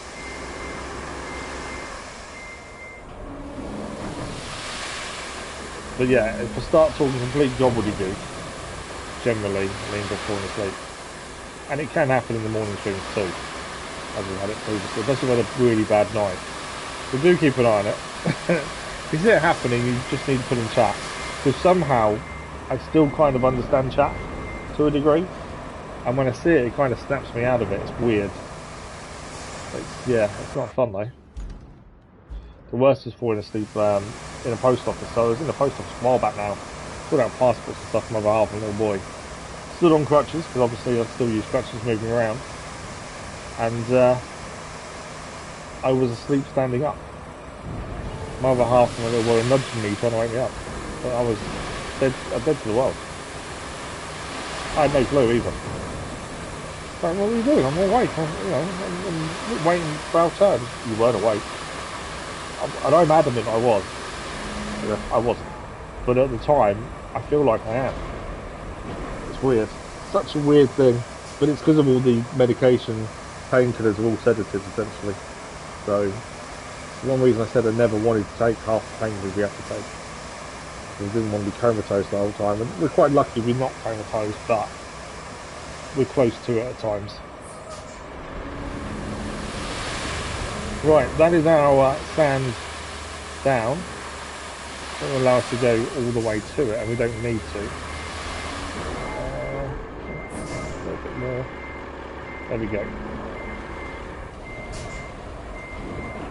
So we just need to park this out of the way for the minute. Obviously you don't want to be in the way of the convoy. There will do. Some more metal there we can recycle in due course. Right, we want to jump into the grader now. Our grader is down the valley, isn't it? Just here. So we need to get this out of here.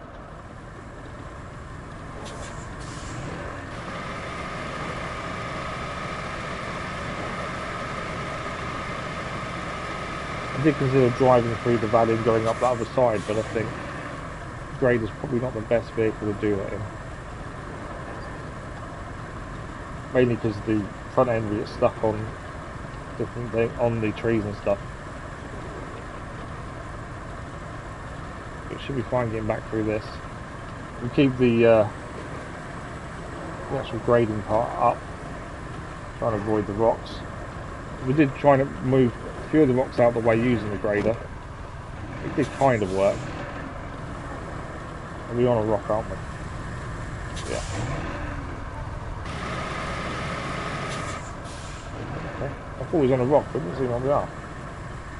Or unless it's properly underneath us. It's there we go. These rocks, I tell you.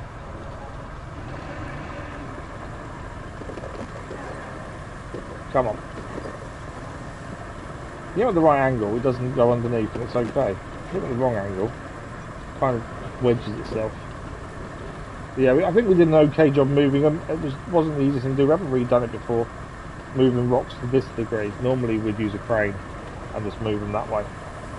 But actually trying to use the grader to move them worked to a degree, but it wasn't brilliant. I think we'll stick back to using the crane, I think, in the future. Especially when it's this amount of rocks. I think that's the thing. How we time-wise, I don't think we're going to get the convoy running in time. Let's just see what time it is. We haven't got that much longer left.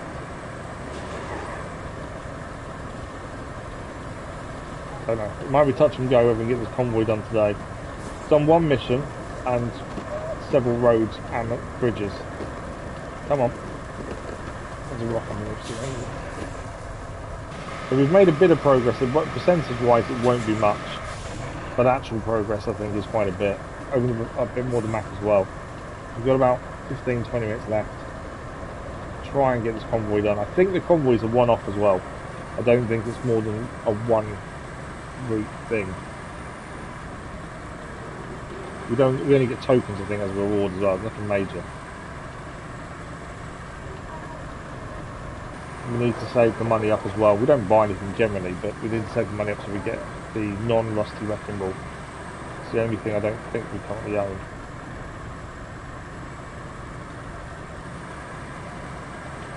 But once we get this mission done, then it's scouting around again. We've got to try and find some more missions. We've got to find some more radio towers.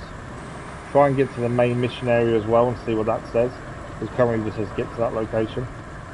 We know there's going to be a lot more to it than that, but that's all it says currently.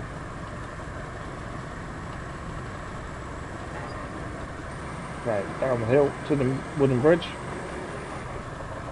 And then, yeah, at some point we find the concrete facility so we can then make our other big bridge. That means we don't have to go around the houses to get anywhere, because that's a direct route. It's the only bridge that will bridge the gap. See what I did there? It is a concrete bridge. The metal bridge and the wooden bridge do not cover the gap needed to make a bridge there. And there is bridge points there, so we know the bridge should be there. But we need 12 concrete, and we don't have the concrete facilities currently. So that's what we're waiting on. Although saying that, 2 concrete slabs there, I think. Are they concrete slabs? They look like concrete slabs. Are they though? They weren't flashing. No. So they'd flash grey if they were usable when they're not. It did look like it though. Right, let's get this to platinum, and let's flatten the sand. Then we just asphalt it, roll it, convoy up and running. And then we go from there. I don't know if after this mission's done we may get some more missions automatically open up once this convoy's there. Actually, we haven't read what the convoy's for. That will tell us generally if there's any more from it, or what it says. We'll have a look after we've done the platinum, I think. But yeah, I don't think time-wise it'll be close, potentially. But we're going from one quarry to another, is the actual convoy itself.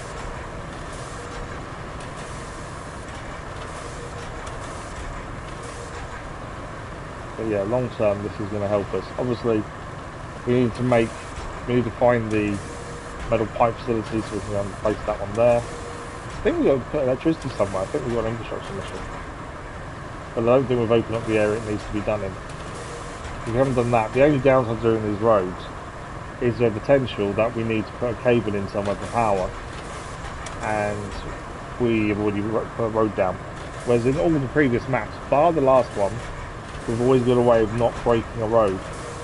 In the last map, which was the first of these two DLC maps, we actually had to do some asphalt destruction for the first time ever, just to lay a cable.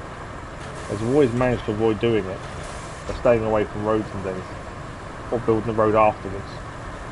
But yeah, for the first time ever, we actually didn't have the opportunity to actually have to make a break in the road. It works out really well, and actually the detail when you break the asphalt is quite really cool. You know, it looks like you're breaking asphalt. And it was easy enough to repair and sort out afterwards. I prefer not to have to go back and refix the road if we can avoid it. Similar to what they do in the UK. Temporary patch, last one or two runs over it, then comes back up and you patch it again. Because that's what we do in this country. When it comes to fixing potholes and things, we don't do a permanent fix. It's always a temporary.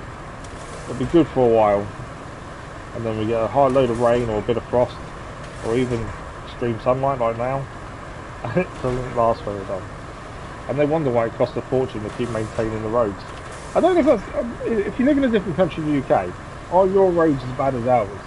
Because obviously we assume we have the worst roads in the world in terms of how they're maintained, holes in them, vehicles being damaged because of the size of the potholes and stuff. Is it the same worldwide, or is it just an issue with UK and how we build and maintain them? I wonder if it is just us. I've never thought to ask, to be fair. Well, they're saying that my other half yesterday, and my little boy were watching, I think it's called Time Team, and they were digging up an old settlement, Roman I think, maybe pre-Roman, I can't remember what it was, but the main thing was they had a road they found underneath this area, and this road was still a road. It was still usable now, once you rolled the mud and stuff off it, but it was still usable. There were no holes in it, there was nothing. And my other half and little boy turned to me and went, how come our roads don't last that long? But, well, this is why. Because we don't do them properly. Back in the day, they made roads that lasted forever. As proven by that, to be fair. We don't make them last that long. Oh, we have been over it, have a look. There's a lot of concrete there to be recycled. Once you find the concrete facility, that is.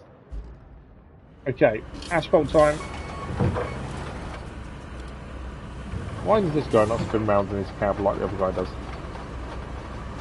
I'm trying to look at all the vehicles now to see what other vehicles the cab person swings around in when you go back and forward. Although he is scratching his neck and stuff. It's one of these weird details that, and now I'm kind of interested in what other vehicles do it. Bit of road talk by building roads. I've got a title. I always title the streams after the stream because I don't really plan what we're about to do. We just do it, and we play naturally. And I think today will be more roads. I think we've used that previously, to be fair, on another map. Okay, let's get this asphalt laid, and then we get this rolled and convoy on its way. So there are going to be opportunities and probably needed to be done. It's going to be spurring off this road at some point to add other little bits to it. going to go back and do this bit. But yeah, going that way essentially we may need to add to this in the future. If we do, we do. The main thing is got to get it done for what we need now.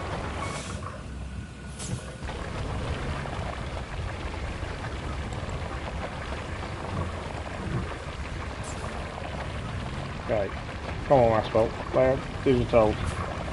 Don't mess about now. Come on, just drive forward. I really hate asphalt layers. Doesn't want to stay straight, it's got a mind of his own. I did put low gear on previously to try and gain a bit more control over it. So I can do again, just to make it so slow. Okay, we're on a straight. Should be okay. Low gear off. To be fair, I say it makes it really slow low gear.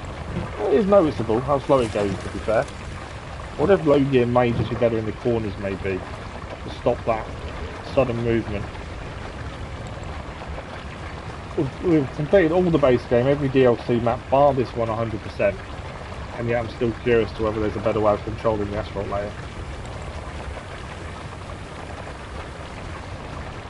It's amazing, you do so much in the game and yet you still haven't mastered everything.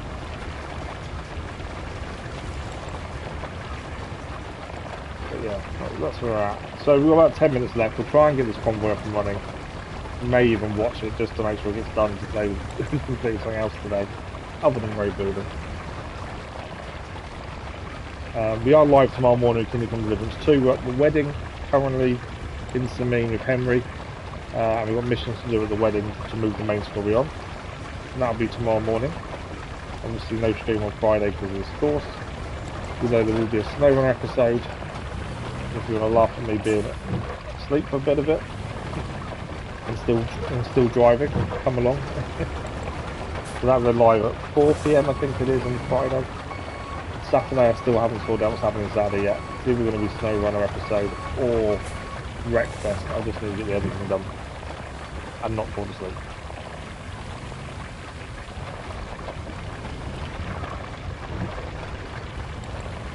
Take the corner nicely, I won't have to keep going back on myself.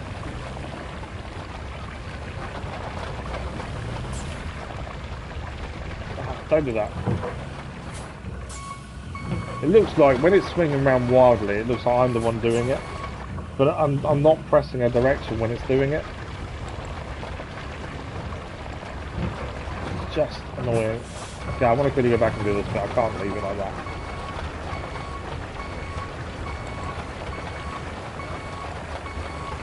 I've always said the Wayfarer is the worst vehicle in the game, and it is. It's useless unless you're given a road provider. I think the most frustrating and annoying vehicle is this. Well, not just this one, the other asphalt layer is just bad. It's slower, but still annoying. But yeah, the most annoying vehicle has got to be the asphalt layer, by far. This has a mind of its own sometimes. Doesn't do as it's told. Does its own thing, veers off randomly. I really hope I don't need to lay a cable through here. Now, when I was saying about it, it made me start thinking, oh, probably should have checked that. Because then in my luck, we'll have to lay a cable through here somewhere.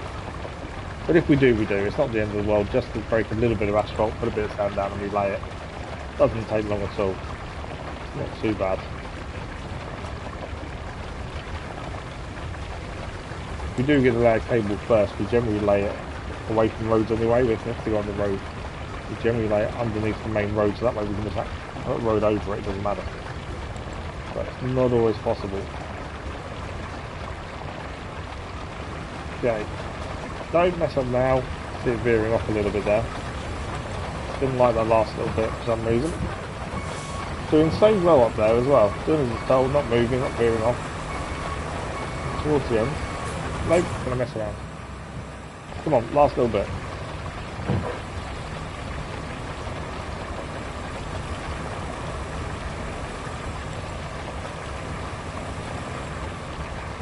Last bit. Come on. Don't mess around. I think it's fine. I think it's done. Yeah. Okay.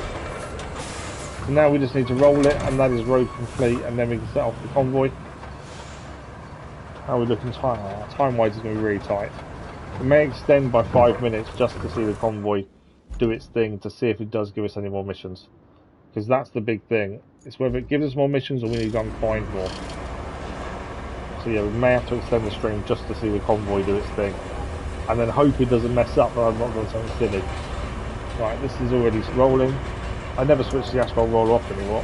Well, when we first started the game, the asphalt roller didn't need switching on or off. And now it does. I never switch it off. Although I don't ever turn a vehicle off either, to be fair. Because once again, at the start of the game, that wasn't a thing. They added the actual vehicle on and off switch after the game had been out a while, to be fair. So you just get in the habit of not switching things off. And I can't get back into the habit of turning them back off. To actually do it the other way now, so all vehicles stay running all the time. Probably not good for the environment, to be fair. Good job we don't have fuel usage either, because that wasn't a thing either. So it's amazing what they've added, and I think it's really cool the support they've given the game. And going forward, looking at the roadmap, there's more to come. September's due new maps, new vehicles, and then it even says beyond that there's more to come. Obviously modding support came out last update. They are adding a massive amount to the map, to the game. Some of the features you do think, well, that should have been there at launch, and it means we can't utilise them because we have to start a game. But I think it's nice they've actually added them though at last. And obviously they've got a proven track record of supporting games long term, haven't they, with SnowRunner, Expeditions. Although Expedition I think it's done its 5th season and that's it, no more is coming. I know it wasn't as well received as other games. I enjoy it and we'll be back on it until more DLC comes out. But they've definitely got a track record of supporting their content long term, which is good. The developer that actually cares about the product. Seems to be a harder thing to find these days, but actually these ones do really well.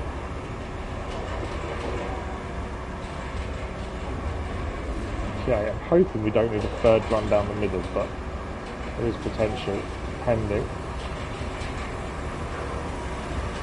Right, last little bit. Rolling is quite quick to be fair. And then we'll turn around and go around the back the other way. And then hopefully we don't need a middle. We haven't made it specifically wide or anything.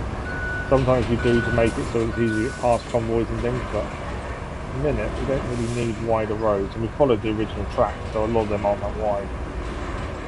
Just don't want to have to come back down there.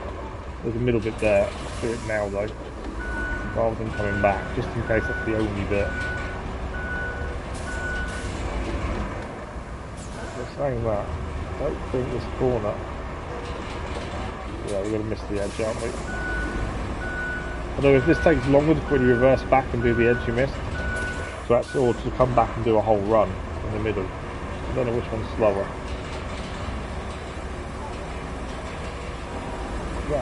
Middle bit. Although it goes thin again here. Right, I think we just, instead of doing a third run, we'll just, if we see a middle bit like that, once we get to a natural stoppage in the middle bit that you can get back over, we'll go back and do it now, rather than drive all the way back afterwards. We are rapidly out of time. We are going to extend the stream by 10 minutes or so, just to finish this road and get the convoy done. As I think the convoy is a one-off, and just to see if it gives us new missions for next time. As we know, rolling doesn't take too long as you stay covering all of it. Corners are the worst. That's where you get the issues. And if the vehicles and the asphalt layers veered off at times. Pretty good though. Definitely prefer this roller to the other one. We see him stretching in the van. There's always little details for some reason I've never noticed until now. Okay, we're going to miss a middle bit there. It's fine. He's stretching and everything in the van. Still can't get over the fact he switches the seat round in the Aramatsu logbook forwarder. Never would have known that. It's quite cool doing it when you're in the actual cab view. I think that's quite cool. Yeah, little details. Okay. How far are we to the bridge? Not far, I don't think.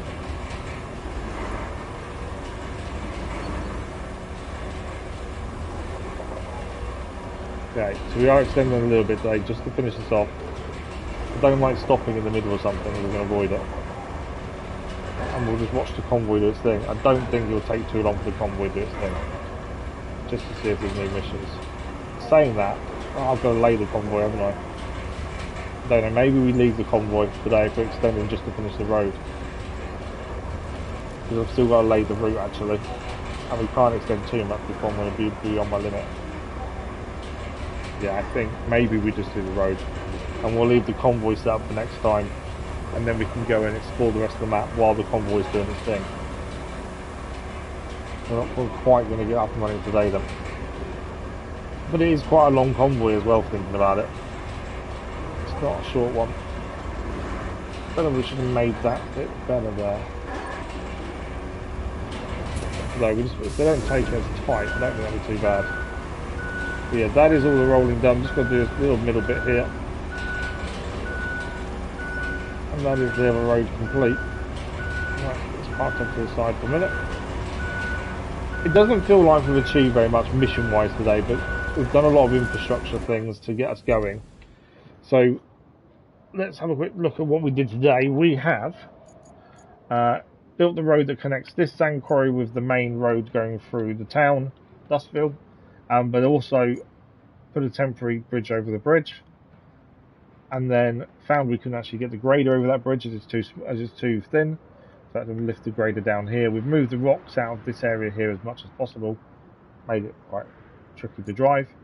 Got the trees of the crayfish to make the bridge further along here, as well as built this road that also links up Still Beans facility, so we don't have to use this road here that's full of rocks. I've got a different way to get there. Plus this road led to this bridge, which we made out of wood, and then we've made the road all the way down to the quarry, and this will allow the mission or the convoy route for the quarry to quarry convoy to happen next time. We also rescued a SAR vehicle that was stuck down here and delivered that to the quarry as well. As you can see, still lots of the map to find. We haven't got anywhere near all of it done yet.